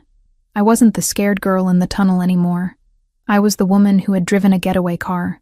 I was the woman who belonged to the Wolf of Boston. Then we don't take it by force, I said, my mind sharpening, the plan forming like a restoration strategy. We don't steal the key, Marco. Then how do we get it? I looked him in the eye. We let them invite us in. Marco frowned. What are you talking about? The narrative, I said. My father is selling the story that I'm a victim, that I'm drugged, that I was kidnapped. He needs that story to be true, or else he looks like he lost control of his own daughter. So, I said, my voice trembling but my resolve hardening like steel. What if the victim escapes? What if the prodigal daughter comes home? Marco froze. His grip on my face tightened, almost painfully. No, it's the only way, I insisted. If I go back, if I pretend I escaped you, they'll take me in. They'll bring me right to him, right to the key. Absolutely not, Marco growled, pulling back. I am not sending you back to that psychopath. He'll kill you. He won't kill me before the wedding, I argued. He needs the spousal privilege. He needs me to sign the papers. I have 24 hours, Marco, maybe 48. It's suicide, Chloe. He stood up, pacing the room, the predator caged. You saw Lucas tonight. He shot at you. You think I'm going to let you walk back into his house? Do you have a better plan? I challenged him, standing up too. Because from where I'm sitting, we're trapped in the woods with a useless hard drive and the entire US government coming to kill us. If we stay here, we die together. If I go back, we have a chance to win. Marco stopped pacing. He looked at me. His eyes were wide with fear, not for himself, but for me. It was the first time I had seen true fear in him. I promised to keep you safe, he whispered. I promised you would never have to go back. I walked over to him. I placed my hand on his chest, over his heart. You are keeping me safe, I said, by helping me end this. But to do that, I have to be the bait. He covered my hand with his. If you do this, if you walk out that door, I can't protect you until the trap springs. You'll be alone. I won't be alone, I said, looking up at him, because I know you'll come for me. The rain hammered against the roof, a relentless drumbeat of war. We stood there in the quiet of the safe house, the heat of our bodies fading into the cold reality of the night. The decision hung in the air, heavy and inevitable. I was going back to hell, but this time, I was bringing the devil with me. The gray light of dawn filtered through the reinforced shutters of the safe house, casting long, skeletal shadows across the floorboards. I woke up reaching for heat that wasn't there. The space beside me on the leather sofa was empty, the cushion cold to the touch. The only sound in the bunker was the hum of the air filtration system and the rhythmic tapping of keys. I sat up, pulling the thick wool blanket around my shoulders. My body ached, a dull, throbbing reminder of the adrenaline crash from the night before, compounded by a soreness that was entirely Marco's fault. I looked toward the kitchen island. Marco was standing by the security console, bathed in the blue glow of the monitors. He hadn't slept. He was still wearing the blood-stained dress pants from the gala, though he had discarded the ruined shirt. His torso was bare, wrapped in the fresh bandages I had applied, and the sight of his broad, scarred back, rigid with tension, sent a spike of anxiety straight through my chest. What is it? I asked, my voice raspy with sleep. He didn't turn around immediately. He stared at the screen for another second, his fingers hovering over the keyboard, before he finally swiveled to face me. His face was a mask of cold fury. We have a problem, he said. I threw off the blanket and walked over to him, ignoring the chill in the air. On the monitor, the perimeter grid was lit up with red warning indicators. Thermal imaging showed heat signatures moving through the dense tree line surrounding the property. 6. No, 8 of them. How? I whispered. You said this place was off the grid. It is, Marco replied, his voice devoid of emotion. No electronic footprint, no satellite linkage. The only people who knew about this location were my brother, who is dead, and the supplier who outfitted the panic room. The supplier? Giavaro. Marco spat the name like a curse. He provides weapons and safe houses to anyone with cash. I paid him a premium for exclusivity. It seems Lucas Vane paid him more. He reached under the counter and pulled out a heavy assault rifle, checking the chamber with a metallic clack that echoed in the silent room. He slid a fresh magazine into his Beretta and placed it on the counter, then looked at me. Get to the bunker, he ordered. There's a hatch in the pantry. It leads to a sub-basement with a separate air supply. Lock it from the inside. Do not open it until you hear my voice, specifically my voice. If anyone else tries to open it, you use the pistol I left down there. No, I said. Marco froze. He looked at me, his eyes narrowing. This isn't a discussion, Chloe. These aren't street thugs. They're moving in a tactical formation. They're here to liquidate the assets. That means me, and it means you. Exactly, I countered, moving not toward the pantry, but toward the laundry room adjacent to the kitchen. If they're a tactical team, they have thermite charges. They'll burn through a bunker hatch in 3 minutes. If you die up here, I die down there. I'm not hiding in a hole waiting to suffocate. Chloe, I'm not a soldier, Marco, I shouted, turning back to him. I can't shoot a moving target at 50 yards. But I know chemistry, and I know this house is stocked with industrial cleaners because I saw them under the sink when I got the first aid kit. I kicked open the laundry room door. It was a small, narrow utility space. On the shelf sat rows of heavy plastic jugs. Bleach, ammonia-based glass cleaner, drain opener. "What are you doing?" Marco demanded, stepping into the doorway, the rifle held loose in his grip. "Improvising," I said, grabbing a gallon of bleach and a bottle of high-concentration ammonia floor stripper. "You want to clear the hallway?" "I'll clear the hallway." Marco looked at the bottles in my hands, then at my face. He realized what I was suggesting. The mixture of sodium hypochlorite and ammonia created chloramine gas. It was volatile, toxic, and instantly incapacitating to the respiratory system. It was a war crime in a bottle. "It's dangerous," he said. "The ventilation is independent in the main room," I finished for him. "We seal the laundry door. We wear wet masks. They breach the front door. They get a face full of chemical warfare. It buys you seconds. Seconds you need." He hesitated, the protective instinct warring with the strategist in him. Then, a loud thud reverberated through the house. Someone was testing the reinforced front door with a battering ram. "Do it," Marco growled. "But stay low. If you breathe it, you burn your lungs." He tossed me a thick rag from the counter.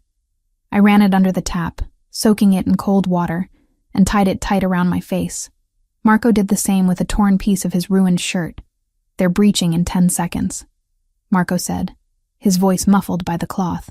He positioned himself behind the heavy oak island, leveling the rifle at the entryway. "Get ready." I crouched in the laundry room doorway, the heavy jugs uncapped in my hands. My heart was hammering against my ribs like a trapped bird, but my hands were steady. I poured the ammonia into a plastic bucket. Wham! The front door groaned. The wood splintered around the deadbolt. Wham! "Wait for it," Marco signaled with his hand. The door flew open with a crash, hanging off its hinges. Gray morning light flooded the entryway, followed immediately by 3 black-clad figures swarming in, weapons raised. "Now!" Marco yelled. I didn't throw the bucket. I poured the bleach into the ammonia, creating an instant, violent reaction, and shoved the bucket skittering across the hardwood floor into the narrow hallway that connected the entryway to the living room. White mist erupted from the bucket like a released phantom. "Clear!" one of the mercenaries shouted, but the word turned into a gagging cough mid-syllable. The gas expanded rapidly, filling the corridor. The mercenaries, expecting gunfire, weren't ready for a chemical assault. They stumbled, clawing at their throats. The chloramine hit their mucous membranes, turning into hydrochloric acid on contact. Their eyes burned, their airways constricted. "Fire!" one of them choked out, blindly spraying bullets into the ceiling. Marco didn't hesitate. He rose from behind the island, a dark, avenging angel in the haze. The rifle in his hands barked, controlled precise bursts of fire. Pop, pop, pop, pop. The first 2 men dropped before they could even level their weapons. The third tried to retreat, stumbling back out the door, retching violently. "Stay down," Marco commanded me, moving forward. He didn't run into the gas. He skirted the edge of the living room, using the ventilation currents to his advantage. He moved to the side window, smashed the glass with the butt of his rifle, and engaged the targets outside who were still trying to figure out why their breach team was screaming. I stayed pressed against the washing machine, eyes squeezed shut. The wet rag pressed hard against my nose and mouth. The smell was acrid, piercing even through the water. The scent of a swimming pool on fire. Gunfire erupted from the yard, shattering the remaining windows. Shards of glass rained down on the leather sofa where we had slept. Marco was a blur of motion, firing, ducking, relocating. He wasn't fighting like a gangster. He was fighting like special forces. Efficient. Brutal. I heard a scream from outside, then silence, then the sound of a heavy body hitting the floorboards inside the house. "Clear!" Marco's voice came, rough and coughing. I scrambled up, keeping the mask on. The gas was dissipating, pulled out by the broken door and windows, but the air still stung. Marco was standing over a man in the entryway. The mercenary was alive, clutching a bleeding shoulder, his mask torn off, his face red and blistering from the fumes. Marco kicked the man's gun away and planted a heavy boot on his chest. "Who sent you?" Marco asked. His tone wasn't angry. It was terrifyingly conversational. The man wheezed, pink froth bubbling at his lips. "Go to hell." Marco leaned down and pressed his thumb directly into the bullet wound in the man's shoulder. The mercenary shrieked, a high, thin sound that cut through the ringing in my ears. "I'm already there," Marco said. "I'm the landlord. Now, I'll ask you one more time before I decide to let you choke on your own blood. Who sent you?" "Vane," the man gasped. "Vane and the senator." "We know that," Marco said, applying more pressure. "Tell me something I don't know. Why hit us now? Why not wait for the warrant? The timeline." The man choked out, tears streaming from his chemically burned eyes. They moved it up. I stepped forward, lowering my mask slightly as the air cleared. "Moved what up?" The mercenary looked at me, then at Marco. He realized he was dying anyway. "The wedding, and the flight." Marco eased the pressure slightly. "Talk. Tomorrow," the man wheezed. "The wedding is tomorrow morning. 10 a.m., St. Paul's. Immediately after the ceremony, the senator is boarding a private jet to Montenegro." "Montenegro," Marco repeated, looking at me. "Non-extradition treaty." "He's running," I whispered, the reality crashing down on me heavier than the roof. "He's not just laundering the money. He's cashing out. He's taking the key and leaving the country." "The key?" Marco demanded of the man on the floor. "Where is it?" "On him." The mercenary spat. "Always on him. He knows. He knows you have the files. He knows he can't decrypt them without the physical drive. He's taking it with him. Once he lands in Montenegro, he sells the codes to the highest bidder and disappears." Marco stared at the man for a second longer, then stepped back. He knocked the man unconscious with a swift, merciful blow to the temple with the butt of his rifle. Silence returned to the safe house, broken only by the wind whistling through the shattered door. The smell of bleach and gunpowder hung heavy in the air. Marco walked to the kitchen sink and splashed water on his face, washing away the residue of the gas and the sweat of the fight. When he turned to look at me, his eyes were haunted. "We can't get to him," Marco said. It was an admission of defeat, something I thought incapable of coming from his mouth. "If he's leaving tomorrow, the security will be impenetrable. The FBI, his private detail, the police. They'll form a phalanx around him. We can't hit a moving motorcade, and we can't storm a cathedral. We lose," I said, my voice hollow. "If he gets on that plane, the evidence is locked forever. We stay fugitives. You lose your empire. I spend the rest of my life looking over my shoulder." "We survive," Marco corrected. "We have money in accounts they can't touch. We go to Europe, Asia. We disappear. That's not living, Marco. That's hiding." I looked at the unconscious man on the floor, then at the destruction around us. "And he wins. He sells me. He tries to kill me, and he gets away with it. He gets to retire on a beach with millions of dollars while we live in the shadows. I'd rather live in the shadows with you than watch you die in the light," Marco said fiercely. I walked over to the shattered window. The rain had stopped, leaving a gray, oppressive mist hanging over the trees. My mind was racing, replaying the mercenary's words. "The wedding is tomorrow, St. Paul's." A plan began to form. It was reckless. It was insane. It was the only card we had left to play. "You can't storm the cathedral," I said, turning back to him. "You're right. You can't get close to him. So we leave," Marco said. "Pack what you can." "No," I said. "You can't get close." "But I can." Marco froze. He stopped reloading the magazine. "What did you say?" "The narrative," I reminded him, stepping closer, my voice gaining strength. "Think about what the news said. I'm the victim. I'm the mentally unstable daughter who was kidnapped by the Mafia Boss. My father needs that story to be true. He needs to play the grieving, worried father until the moment the wheels of that jet leave the tarmac. I know where this is going," Marco growled, his voice dropping an octave. "Stop. If I go back," I continued, ignoring him. "If I surrender, if I tell the police I escaped you, they take me straight to him. They take me to the house." "He'll kill you," Marco shouted, slamming his hand onto the granite counter. The sound cracked like a gunshot. "You are not walking back into that house, Chloe. Lucas shot at you. He tried to put a bullet in your head." "He won't kill me before the wedding," I argued, walking right up to him, grabbing his forearms. "He can't. He needs me to sign the papers to transfer the assets. He needs the spousal privilege to protect himself from the fallout. I have 24 hours of immunity, Marco. He has to marry me before he can kill me." "It's too risky," Marco said, shaking his head, his eyes wild. "You're asking me to hand you over to the monster." "I'm asking you to make me the Trojan horse," I said intensely. "I go in. I play the part. I let them think they've won. I get into the house. I find a way to get the key from around his neck. And then what?" Marco demanded. "You're trapped in a house with 20 armed guards and a psychopath. How do you get out? How do I get to you?" "The wedding," I said. "St. Paul's. It's a public event.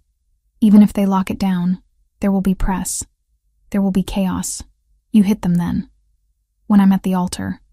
When I have the key." Marco pulled away from me, pacing the ruined living room. He ran a hand through his hair, tugging at the roots. "It's madness. If they search you, if they find a wire..." "They won't find a wire because I won't wear one," I said. "I'll be clean. I just need a way to signal you.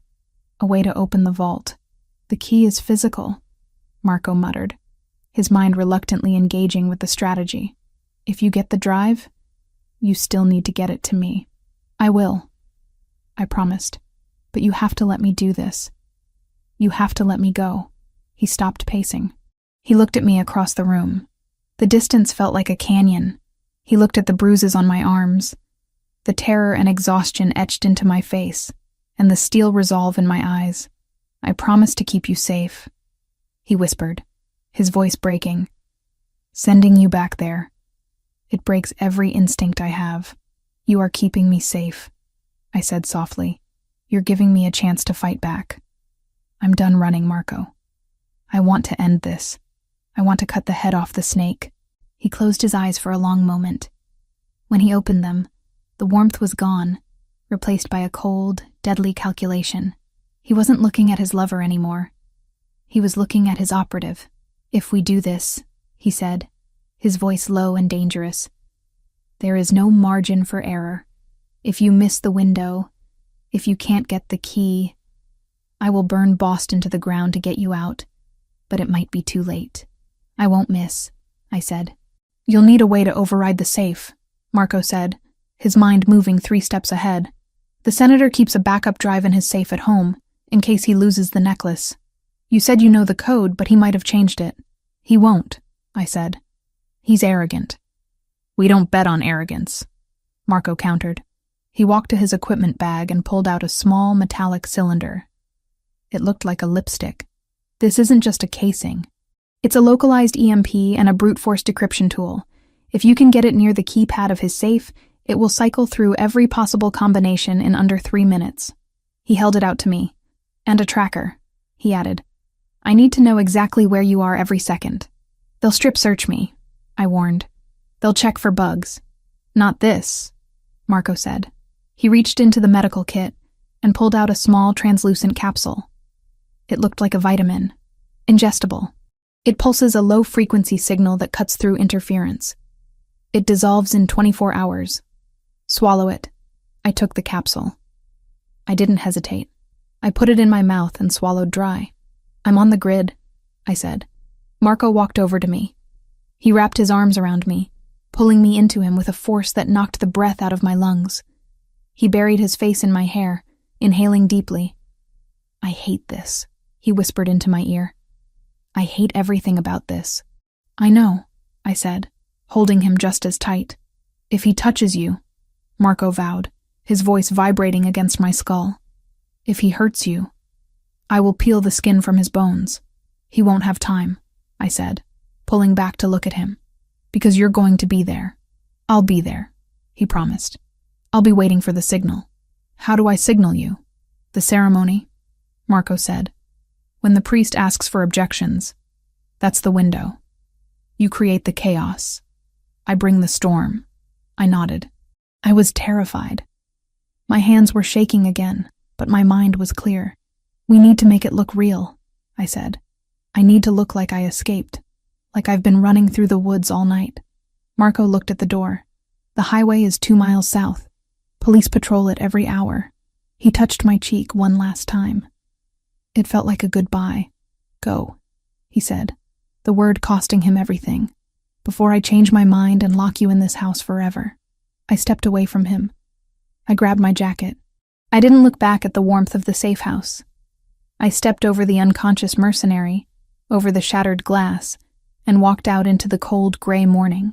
I was going back to the beginning. I was going back to be the victim one last time, but they wouldn't see the wolf hiding under the wedding veil until it was too late.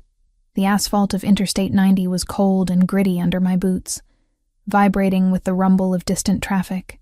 I stood on the shoulder of the highway, shivering, not from the temperature, but from the violation of what I was about to do. I was about to dismantle myself. I was about to shed the skin of the survivor I had become in Marco's arms and put back on the mask of the broken, hysterical daughter. I reached into my pocket and touched the cold metal of the lipstick tube. The EMP device Marco had given me. It was the only weapon I had. That, and the silent pulse of the tracker dissolving in my stomach. A digital lifeline connecting me to the man I had left behind in the woods. I took a deep breath, filling my lungs with the scent of exhaust fumes and damp pine. Then, I stepped into the light. A state trooper cruiser was idling 100 yards down the breakdown lane, running a speed trap. I didn't walk toward it. I ran. I let my legs buckle slightly, let my hair fall in wild, tangled curtains across my face. I summoned every ounce of fear I had felt in the tunnels, every scream I had suppressed in the gallery, and I let it all rise to the surface. "Help!" I screamed, my voice cracking perfectly. "Please, help me!"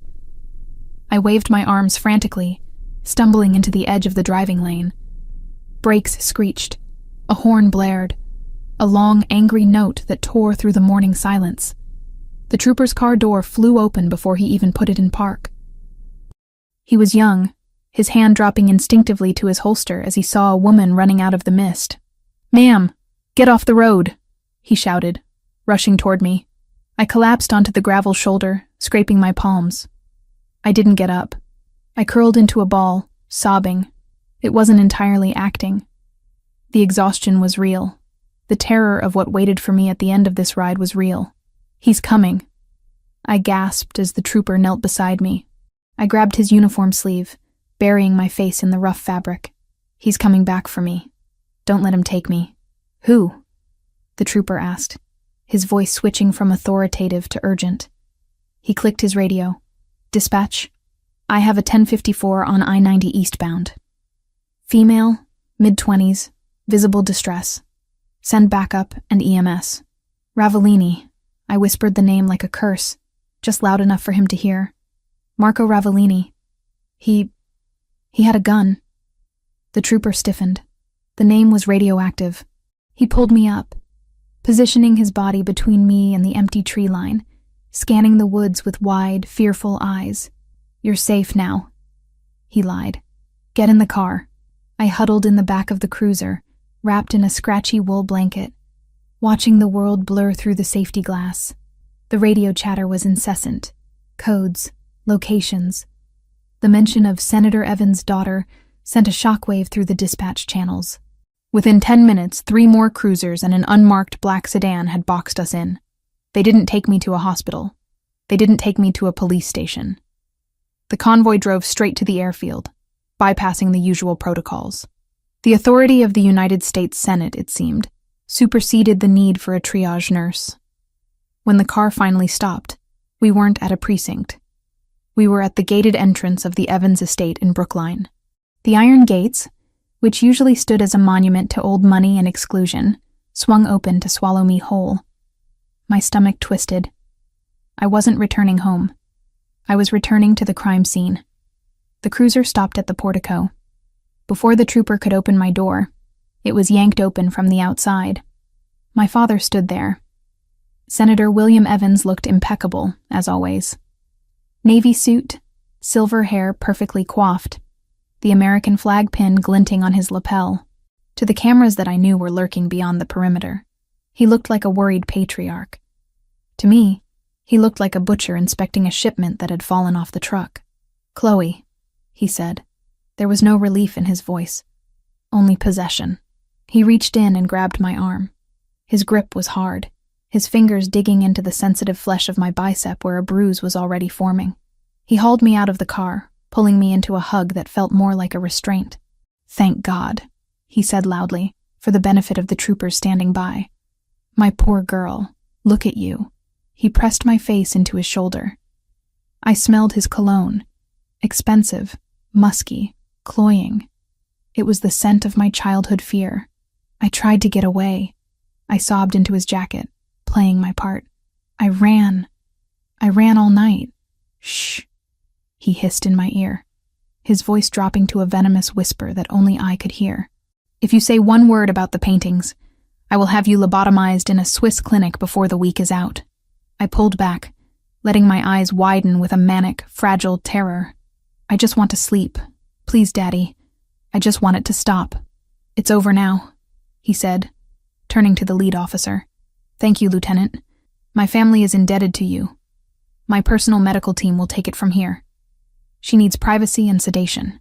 "Senator, we need to take a statement regarding Ravellini," the officer started. "Tomorrow," my father snapped. "Can't you see she's in shock? Get off my property." He didn't wait for an answer. He dragged me up the steps and into the house. The heavy oak doors slammed shut, cutting off the sunlight, the police, and the last hope of rescue. The foyer was exactly as I remembered it. Cold marble, looming portraits of ancestors who looked down with judgmental stares, and the silence of a mausoleum. But today, the silence was broken by a slow, mocking clap. Lucas Vane emerged from the library. He looked different than he had at the gallery. The smooth, polished politician was gone. In his place was a man with dark circles under his eyes and a bandage wrapped around his right hand where Marco had shot the gun out of his grip. He walked with a slight limp, favoring the leg where the concrete shrapnel had hit him. "The runaway bride returns," Lucas said, his voice dripping with acid. He walked up to me, invading my personal space. My father released my arm, but he didn't step between us. He went to the sideboard and poured himself a drink, ignoring the predator circling his daughter. "You look terrible, Chloe," Lucas observed, reaching out to touch a lock of my matted hair.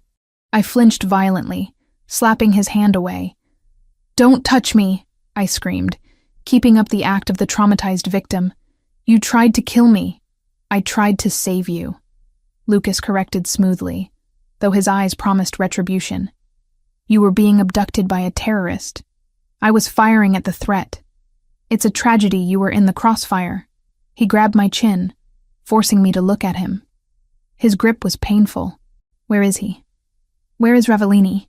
"I don't know," I stammered, tears leaking from my eyes. He dropped me in the woods. He said I was slowing him down. He ran north." "North," Lucas repeated, skeptical. He looked at my father. "We need to search her." "Lucas." My father sighed, taking a sip of scotch. "She was with him for 2 days, William," Lucas snapped. "He's a strategist. He wouldn't just let her go. She's a liability, unless she's a messenger." Lucas turned back to me. "Strip." My blood ran cold. "No. I said strip," Lucas roared, the facade cracking completely. "Right here. Now. I want to know what you're carrying." "I'm not wearing a wire," I yelled, backing away until I hit the staircase banister. I escaped. I barely got away with my life. "Check her," my father ordered, bored. "We can't take chances." Lucas grabbed the front of my jacket, the oversized tactical jacket Marco had given me, and ripped the zipper down. He shoved it off my shoulders. He patted down the pockets of my jeans, his hands rough and invasive. He checked my waistband, his fingers lingering inappropriately, making my skin crawl with a nausea that had nothing to do with the chemical gas I'd inhaled earlier. He found nothing. No phone. No wire. No gun. "Shoes," he commanded. I kicked off the boots. He shook them out. Nothing. He stepped back, looking frustrated. He circled me, eyeing the lipstick tube that I had shoved into the coin pocket of my jeans. A pocket so small and tight he hadn't felt the cylinder during the pat-down. It was a gamble. A terrifying, reckless gamble. If he asked me to empty my pockets, it was over. "Open your mouth," he said. I opened it. He grabbed my jaw, tilting my head back, looking under my tongue, checking my molars for a transmitter. He saw nothing but my throat. The tracker was already deep in my digestive tract, pulsing silently, invisible to the naked eye. "Clean," Lucas muttered, stepping back. He looked disappointed. "Satisfied?" I spat, pulling my jacket back up to cover my trembling body. "For now," Lucas said. "Take her upstairs. Lock her in the East Wing. Dr. Eris is coming to administer a sedative. I want her unconscious until the ceremony." "The ceremony?" I asked, feigning confusion. "What ceremony?" "Our wedding, darling." Lucas smiled, a shark baring its teeth. "Tomorrow morning, 10 o'clock. We moved it up. We can't let a little thing like an abduction ruin our special day, can we? Besides, the public sympathy will be incredible for the Poles. The brave survivor marrying her hero." My father set his glass down. "Take her up. 2 guards on the door. No one enters except the doctor." 2 of the private security contractors, men who looked indistinguishable from the ones Marco had gassed, stepped forward. They took my arms and marched me up the grand staircase. I didn't fight them. I let my feet drag. I let my head hang low. But as we ascended, I counted the steps. I noted the position of the cameras. I clocked the shift change of the guards in the hallway. They shoved me into my old bedroom and slammed the door. I heard the distinct click-clack of the external deadbolt engaging. I was trapped. I waited. I waited for 10 minutes, standing in the center of the room that had been my childhood prison. The pink wallpaper, the canopy bed, the shelves lined with participation trophies I hadn't wanted. It was all a shrine to a girl who didn't exist anymore. Then, the door opened again. A man in a white coat entered, carrying a black medical bag. Dr. Eris. My father's personal physician, a man who wrote prescriptions for donors' wives and looked the other way when interns overdosed at campaign parties. "Chloe," he said, his voice oily with false concern. "Your father is very worried. You're agitated." "I'm not agitated," I said, backing away. "I'm terrified. This will help," he said, pulling a syringe from his bag. "Just a mild sedative, to help you sleep through the trauma." I looked at the needle. If he knocked me out, I would miss the window. I wouldn't be able to signal Marco. I wouldn't be able to get the key. I had to act. "I'll take it," I said, my voice trembling. "Please, I just want to forget." He relaxed, lowering his guard. "That's a good girl. Sit on the bed." I sat. He approached, swabbing my arm with alcohol. As he leaned in, focusing on finding a vein, I moved. I didn't punch him. I wasn't Marco. I used what was there. I grabbed the heavy brass lamp from the bedside table and swung it with both hands. The base connected with the side of his head with a sickening thud. Dr. Eris crumpled to the floor without a sound. I froze, listening. Had the guards heard? Silence. The heavy oak door was soundproofed, a feature my father had installed years ago to keep my crying from disturbing his meetings. For once, his cruelty was my advantage. I checked the doctor's pulse. Strong, steady. He was out, but alive. I dragged him behind the bed and stripped off his white coat. I didn't put it on. It wouldn't fit, and it wouldn't fool the guards. But I raided his bag.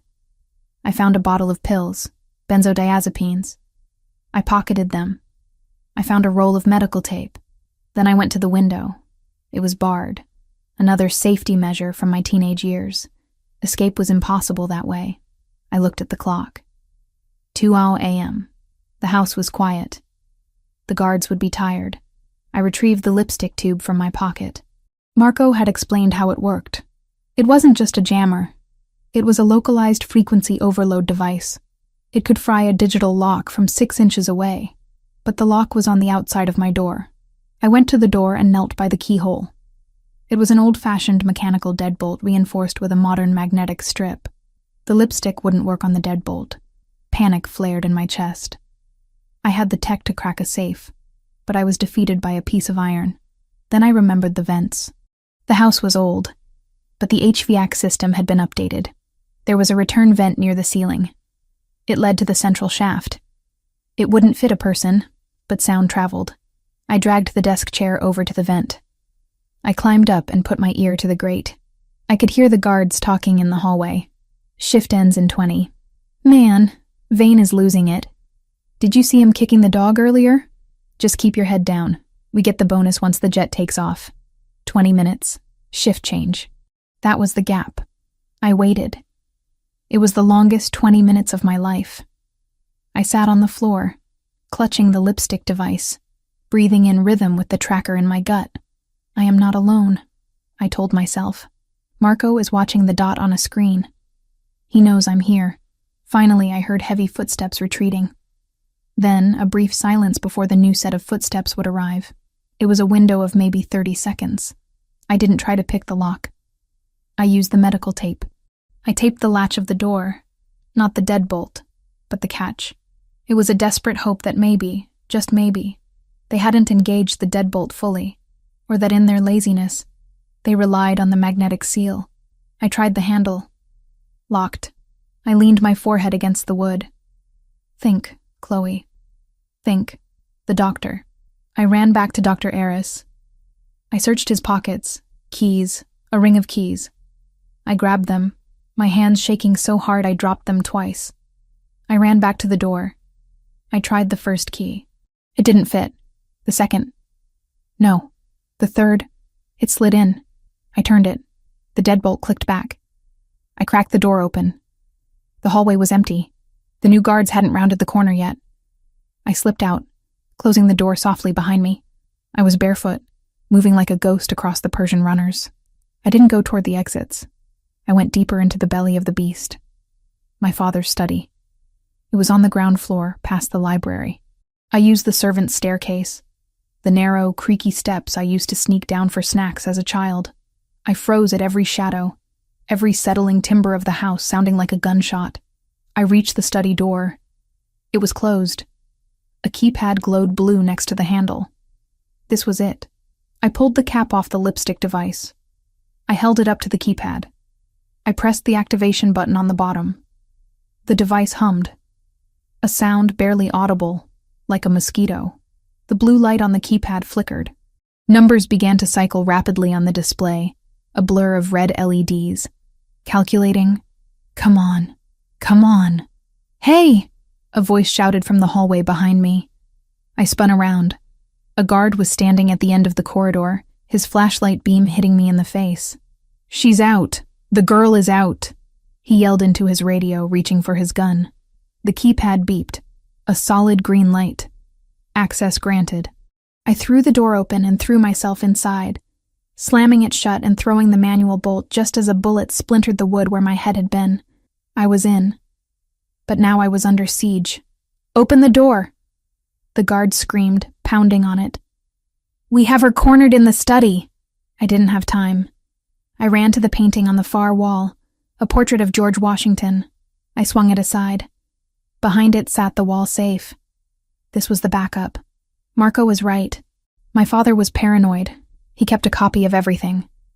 The safe had a biometric scanner and a digital keypad. I held the lipstick device to it again. Come on, Marco's tech, I whispered. Don't fail me now. The door behind me shook as they started ramming it. Chloe. It was Lucas's voice. Open this door or I swear to God I will burn this room down with you in it. The safe buzzed. Error. My heart stopped. It didn't work. The safe was shielded. No, no, no, I whimpered. I looked around the room frantically. The desk. The chaotic mess of papers. My father's arrogance. He never thought anyone would get this far. I grabbed the heavy bust of Lincoln from the desk and smashed it against the keypad of the safe. Nothing. Then I saw it. On the desk, sitting in a crystal bowl of random items, cufflinks, coins, matches, was a USB drive. Not just any drive. It was a black rook, identical to the one on his necklace. It wasn't in the safe. He had left it on his desk. Because he was so sure of his security, so sure that I was sedated upstairs, that he hadn't even bothered to lock up the backup. He had probably been reviewing the files before bed. I grabbed the rook. I pulled the cap off. It was a standard USB-C connector. The door hinges screamed. They were breaking through. I needed to hide it. If they found it on me, it was over. I looked at my hand. The bandage from where I had scraped it on the highway was peeling. No, too obvious. My hair. I had wrapped my hair in a messy bun. I shoved the small chest piece deep into the thick mass of red curls, pinning it in place with the bobby pins, weaving it so tight it felt like part of my skull. The door exploded inward. Lucas stormed in, followed by 3 guards. He looked deranged. His eyes were bloodshot, his face purple with rage. "You little bitch." He crossed the room in 2 strides and backhanded me. The force of the blow knocked me into the bookshelf. I tasted blood. "Check the room," he screamed at the guards. "Check everything. What did she touch?" I lay on the floor, curled up, protecting my head, and the drive hidden in my hair. "I just wanted to call him," I sobbed, pointing at the desk phone. "I just wanted to call Marco. I miss him." Lucas stopped. He looked at the phone, then at me. He laughed, a cruel, jagged sound.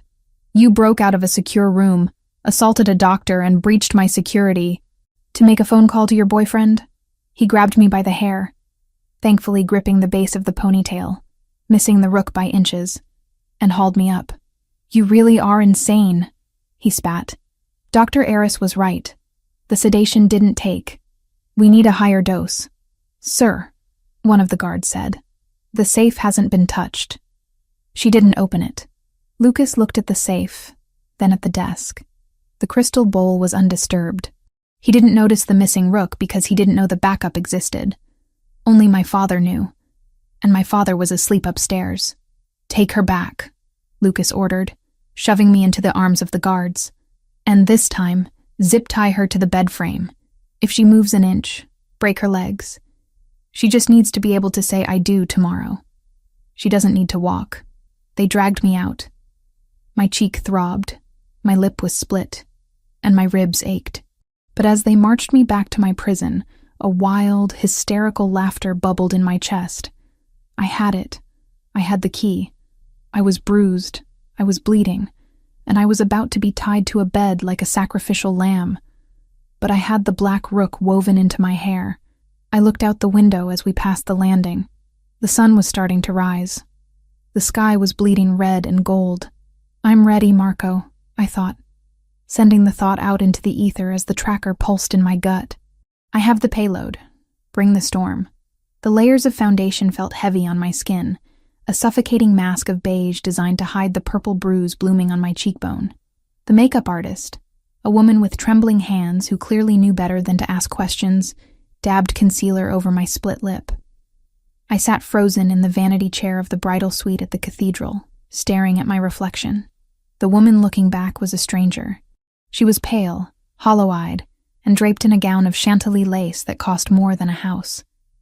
But beneath the layers of tulle and silk, my heart was beating a frantic, steady rhythm against my ribs. Thump, thump, thump, thump. It wasn't fear. It was a countdown. Inside my stomach, the tracker Marco had given me was pulsing, sending a silent scream to a receiver somewhere in the city. And woven deep into the intricate, painful chignon piled high on my head, hidden beneath a spray of diamond pins and hairspray, was the black rook, the key to the kingdom. The metal edges dug into my scalp, a grounding pain that kept me focused. "You look beautiful, Miss Evans," the makeup artist whispered, packing her bag quickly. She wanted to leave. She could smell the violence in the air. "Thank you," I said, my voice hoarse. The door opened. My father filled the frame. He was wearing a morning suit, looking every inch the distinguished statesman. He dismissed the makeup artist with a wave of his hand. When the door clicked shut, the temperature in the room seemed to drop 10 degrees. He walked over to me, placing his hands on my bare shoulders. I suppressed the urge to vomit. "This is it, Chloe," he said, his eyes meeting mine in the mirror. "No more games. No more running. You walk down that aisle, you say 'I do,' and you smile for the cameras. Do you understand?" "I understand," I said softly. "If you try anything," he leaned down, his breath hot against my ear.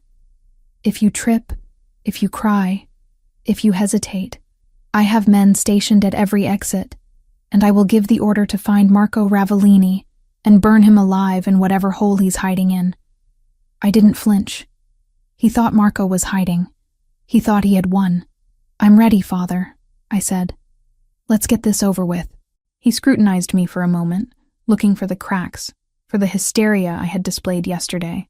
Finding only resignation, he nodded, satisfied. He offered me his arm.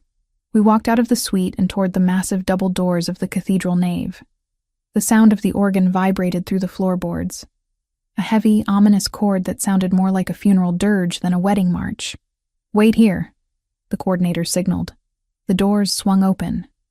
The flash of cameras was blinding. Hundreds of them. The press had been allowed into the vestibule and the back of the church, a calculated move to show the world the happy union. Beyond the wall of paparazzi, the pews were packed with the city's elite. Judges, senators, business tycoons, and members of the crime syndicates my father did business with. It was a congregation of wolves in designer suits, and at the end of the long red-carpeted aisle stood Lucas Vane. He watched me with a possessive, hungry sneer. He was tapping his thigh with his bandaged hand. He looked impatient. He looked like a man who was moments away from claiming his prize. My father tugged my arm. "Walk." I stepped forward. Every step was a battle. My legs felt heavy, but I forced them to move. Left, right, left, right. I fixed my eyes on Lucas, letting him see the submission he wanted. I needed him to lower his guard. I scanned the periphery without moving my head. The security was tight. Men with earpieces lined the walls every 10 feet. There were snipers in the choir loft. I had seen the glint of a scope when the doors opened. It was a fortress. But Marco had said he would be the storm. I reached the altar. My father handed me off to Lucas like a baton in a relay race. Lucas grabbed my hand, his fingers squeezing mine hard enough to grind the bones together. "You made it," he whispered, a cruel smile playing on his lips. "I was worried you'd try to fly out a window." "I know when I'm beaten," I murmured, lowering my eyes. The priest, an elderly man who had likely been bribed to ignore the tension radiating off the groom, began the liturgy. His voice droned on about sanctity, love, and honor. Words that had no place in this building today. The ceremony dragged on. The air grew stifling, thick with the scent of incense and expensive perfume. My heart rate accelerated. The moment was coming. The signal. I looked up at the stained glass windows high above the altar. Was he there? Was he watching? "Do you, Lucas Vane, take this woman to be your lawfully wedded wife?" "I do," Lucas said, his voice ringing out with sickening confidence. "And do you, Chloe Evans, take this man to be your lawfully wedded husband?" The silence stretched. 1 second. 2. Lucas's grip tightened painfully on my hand. My father shifted in the front pew. I started, my voice trembling. The priest nodded, eager to wrap this up. "If there is anyone here present who has just cause why these two should not be joined in holy matrimony, speak now, or forever hold your peace." This was it. I didn't speak. I didn't scream. I simply looked directly into a camera lens positioned near the altar, and I smiled. A cold, sharp, predatory smile. The lights in the cathedral died. All of them. The chandeliers, the spotlights, the camera feeds. The church was plunged into absolute pitch darkness. A collective gasp rose from the congregation, followed by the rustle of panic. Then, sound exploded. It wasn't the organ. It was a voice, amplified through the massive cathedral speakers at a volume that shook the dust from the rafters. "She's not necessary after the merger is complete. An accident, an overdose. She's the perfect scapegoat." My father's voice, crystal clear. The recording Marco and I had discussed, the one from the library. "Once the assets are liquidated, do whatever you want with her." The lights flickered back on, but they were strobing now, harsh, blinding flashes of red and white. Chaos erupted. People were screaming, scrambling over pews. The press was in a frenzy, flashes popping wildly as they realized they were witnessing a scandal of biblical proportions. Lucas dropped my hand as if I burned him. He spun around, looking for the source of the audio. "Cut the sound! Kill it! Senator Evans!" a reporter shouted from the back. "Is that your voice?" "It's a deep fake," my father roared, standing up, his face purple. "It's a lie." But the audio continued. Lucas's voice filled the church next. "I'll make it look like a suicide. The grieving husband plays well with the voters." Lucas pulled a gun. He didn't care about the cameras anymore. He didn't care about the politics. He saw his life disintegrating in real time. He turned the weapon on me. "You bitch!" he screamed, raising the silver revolver. "You recorded us!" I didn't move. I didn't have to. The stained glass window behind the altar, the massive depiction of St. Michael casting down Satan, shattered inward. Glass rained down like diamonds. Ropes dropped from the darkness of the vaulted ceiling. Figures descended. Not angels, soldiers, clad in tactical black, FBI emblazoned on their vests in bold yellow letters. But one figure didn't use a rope. He emerged from the shadows of the sacristy door, stepping onto the altar as if he owned the very ground of God. Marco. He wasn't wearing a mask. He wasn't hiding.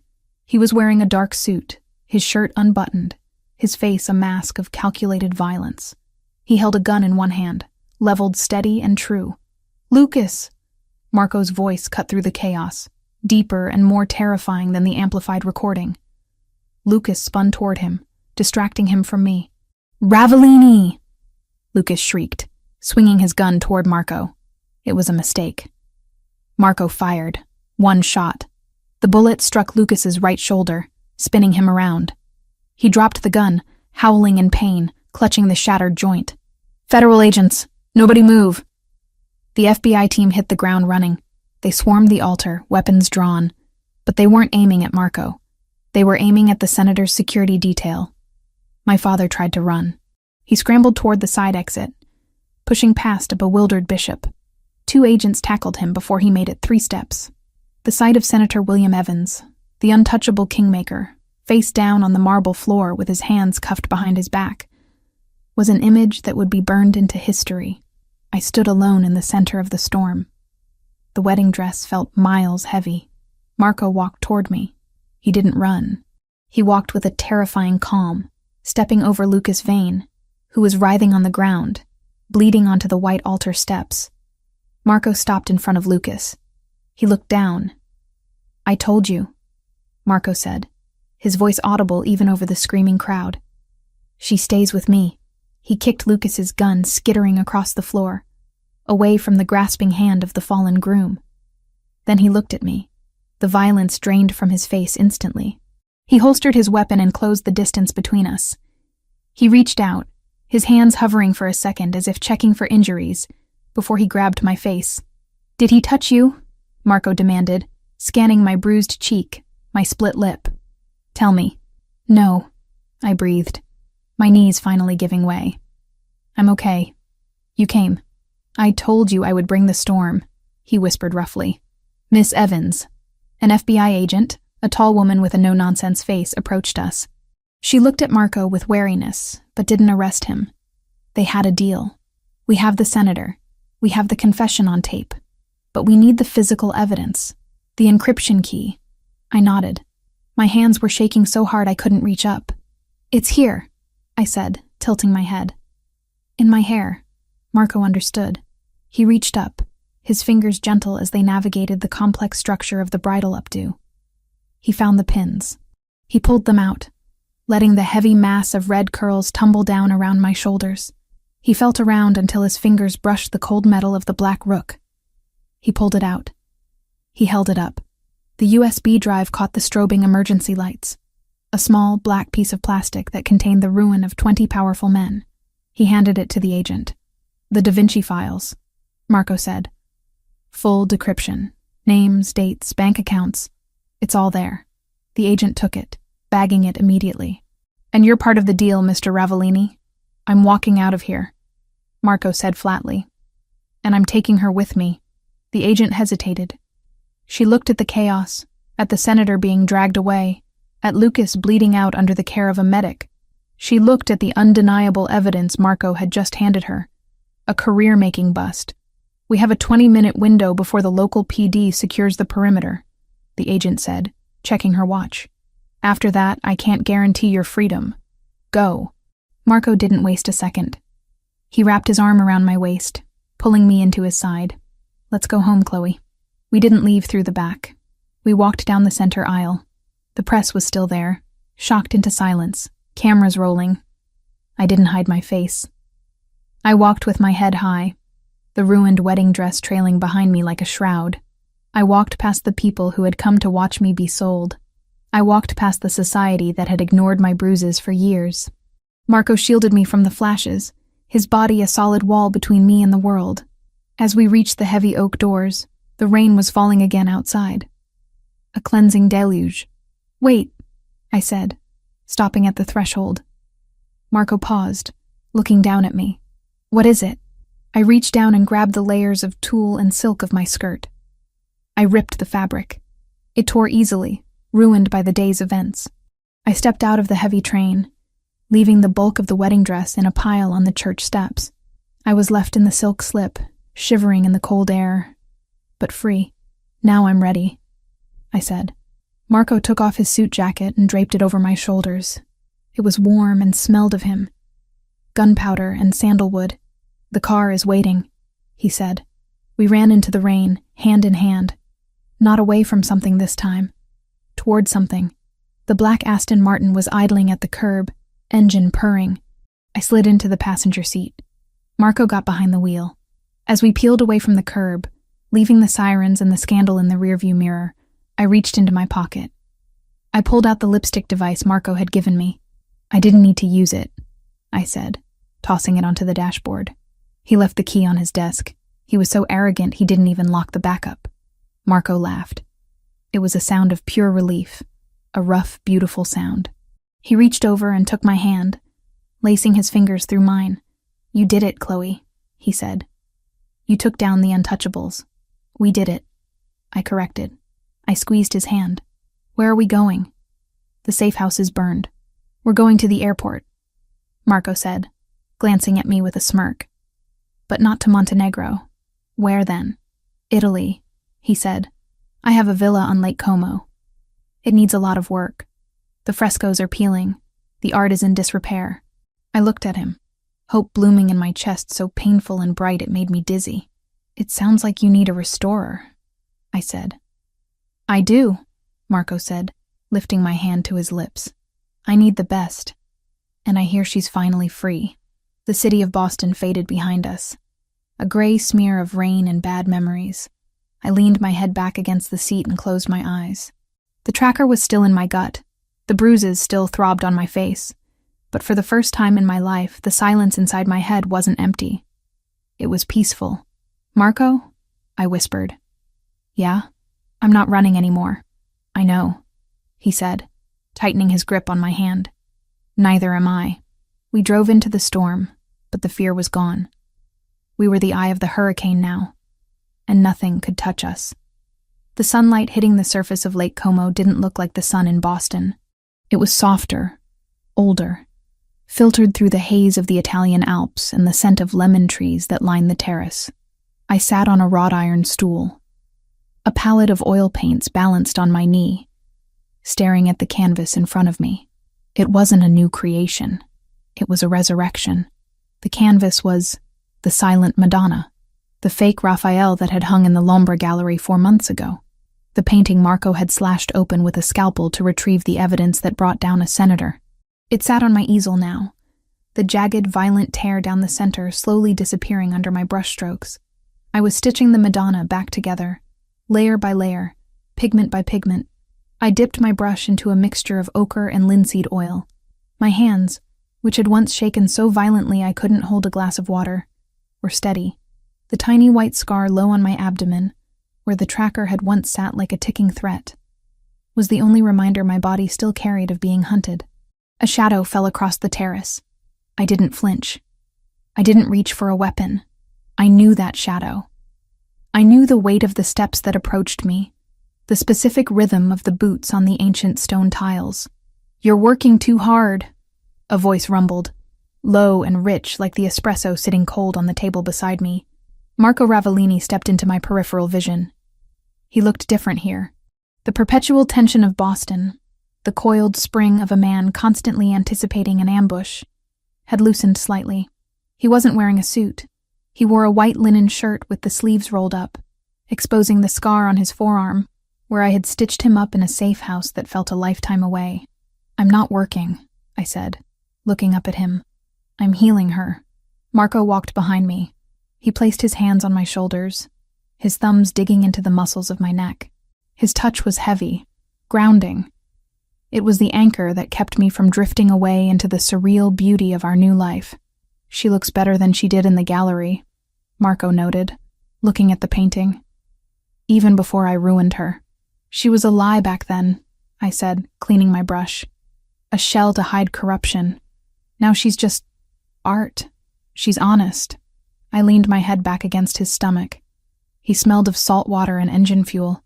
He had been out on the boat, meeting with associates from the Camorra. We hadn't left the life. We had just ascended above the grime of it. "Did the meeting go well?" I asked. "It went as expected," Marco said, his fingers trailing down my collarbone. "The foundation is officially registered, the Ravellini Heritage Trust. We have the permits to begin acquiring Renaissance pieces for cultural preservation. The money from the Boston operations is now flowing through legitimate auction houses in Milan and Zurich. It's clean, Chloe. All of it. And the heat? Gone," he said. "The FBI has what they wanted. They have the heads of the Hydra. They don't care about the body anymore. Between my testimony and that drive, we'd given them enough to keep them busy and to keep their sights off us for a very long time." He walked around the stool and leaned against the stone balustrade, blocking the view of the lake. He wanted me to look at him, and I did. I could never get enough of looking at him. "I saw the paper this morning," I said quietly. Marco's expression didn't change. He knew which paper. The Boston Globe International edition that was delivered to the villa every day. "And my father," I said, testing the weight of the word. It didn't hurt anymore. It felt like saying the name of a stranger. "They found him in his cell, bed sheets tied to the bars." Marco nodded once, sharp and final. There was no pity in his eyes. He was a coward to the end. He knew the trial would destroy his legacy. He chose the exit that let him keep a shred of control. "And Lucas?" "ADX Florence," Marco said, the name of the Supermax prison rolling off his tongue like a sentence. "Solitary confinement, 23 hours a day in a concrete box. He'll live a long time, Chloe. Long enough to remember every second of that wedding ceremony." I looked down at my hands. They were stained with paint. Ultramarine blue and cadmium red. Not blood. Never again blood. "I don't feel sad," I admitted. "I thought I would. He was my father. But I feel light. That's because the weight is gone," Marco said. He pushed off the railing and stepped into my personal space, his thighs brushing against my knees. He reached into his pocket and pulled out a small velvet box. My heart skipped a beat. "Marco, I didn't get to give you a wedding gift," he said softly. "The last time we were at an altar, I was too busy shooting the groom." I laughed. A genuine bubbling sound that echoed off the villa walls. "You have a strange definition of romance, Mr. Ravellini." "Open it." I took the box. It wasn't a ring. I opened the lid to reveal a heavy silver pendant on a delicate chain. It was a rook, a chess piece. But it wasn't the cheap plastic drive I had stolen from my father's desk. This was solid platinum, with tiny emeralds set into the crenellations. "To remind you," Marco said, his voice dropping to that rough whisper that made my toes curl, "that the most powerful piece on the board isn't the king. It's the queen who knows how to move in the dark." My eyes stung. I took the necklace out, the cool metal heavy in my palm. "Put it on me?" I turned around, lifting my hair. Marco's fingers brushed the nape of my neck, sending shivers down my spine as he fastened the clasp. He didn't pull away. He kissed the sensitive spot just below my ear, his breath hot against my skin. "I have something for you too," I whispered. Marco paused. "I don't need anything. I have the villa. I have the empire. I have you. You might need this," I said. I stood up, setting the palette aside. I turned to face him. I was wearing a loose linen dress, gathered at the waist. I took his hand, the large, scarred hand that had held a gun to protect me, that had pulled me out of the rain, and I placed it on my stomach. By then, the curve was undeniable. It was a firm, rounded swell beneath the fabric, a secret we had kept between us in the chaos of the move, the lawyers, and the transition. Marco went still. His hand didn't move. He stared at his own fingers splayed across my belly, his eyes widening. For the first time since I had met him, the Wolf of Boston looked stunned. Chloe. He breathed. The name was a prayer. We beat the odds, Marco, I said, my voice trembling slightly. We didn't just survive. We created. He looked up at me, and the raw emotion in his dark eyes shattered me. There was awe there. There was terror. And there was a love so fierce it felt like a physical force. A baby, he murmured, as if testing the reality of it. A legacy, I corrected. Not one of blood and crime. One of us. He's going to grow up here, Marco. In the sun. He's never going to know the tunnels. He's never going to know the fear. Marco dropped to his knees, right there on the terrace stones. He pressed his face against my stomach, his arms wrapping around my waist, holding me as if I were made of glass and iron all at once. I felt his shoulders shake. Just once. I will burn the world to keep him safe, he vowed, his voice muffled against my dress. I will tear the sky down before I let anything touch either of you. I ran my fingers through his dark hair, looking out at the lake. The water shimmered, peaceful and indifferent. You don't have to burn the world anymore, I said softly. We own it. He stood up slowly, keeping his hands on me. He looked at the restored painting, then at the horizon, then at me. You saved me, he said. That night in the rain, I thought I was saving a damsel, but I was the one drowning. I was dead, Chloe. I was a machine made of violence. You woke me up. You gave me a door, I replied. I was running to nowhere. You gave me a destination. He leaned in, his forehead resting against mine. We breathed the same air, shared the same silence. Are you happy? He asked. It was a simple question, but it carried the weight of everything we had lost to get here. I thought about the cold tunnel under the hotel. I thought about the chemical burn in my lungs. I thought about the moment I walked down the aisle to a man who wanted me dead. I'm not just happy, I said. I'm free. Marco smiled. It wasn't the predatory smirk of the dawn. It was the smile of a man who had won the only war that mattered. Then paint, he said, nodding at the canvas. Paint it all. Paint the lake. Paint the baby. Paint the life we stole from them. I will, I promised. He kissed me. It was a slow, deep kiss, tasting of lemon and promise. When he pulled away, he lingered, his hand covering the platinum rook at my throat. I have to make a call, he said. Milan is waiting for the authorization on the new security system. Go, I said. We'll be here. He walked back toward the glass doors of the villa. At the threshold, he stopped. He turned back, his silhouette framed by the dark interior of the house that was our fortress. Chloe? Yes? You knocked on my door, he said, echoing the words he had spoken that first night, in a different life. And you opened it, I replied. Stay with me, he said. The command was gone. It was a plea. It was a vow. I smiled, picking up my brush, dipping it into the green paint. The color of life, the color of the dress I had worn the night I became his. Always, I said. He watched me for another second, then disappeared into the house. I turned back to the canvas. I painted the Madonna's robes. I painted the light.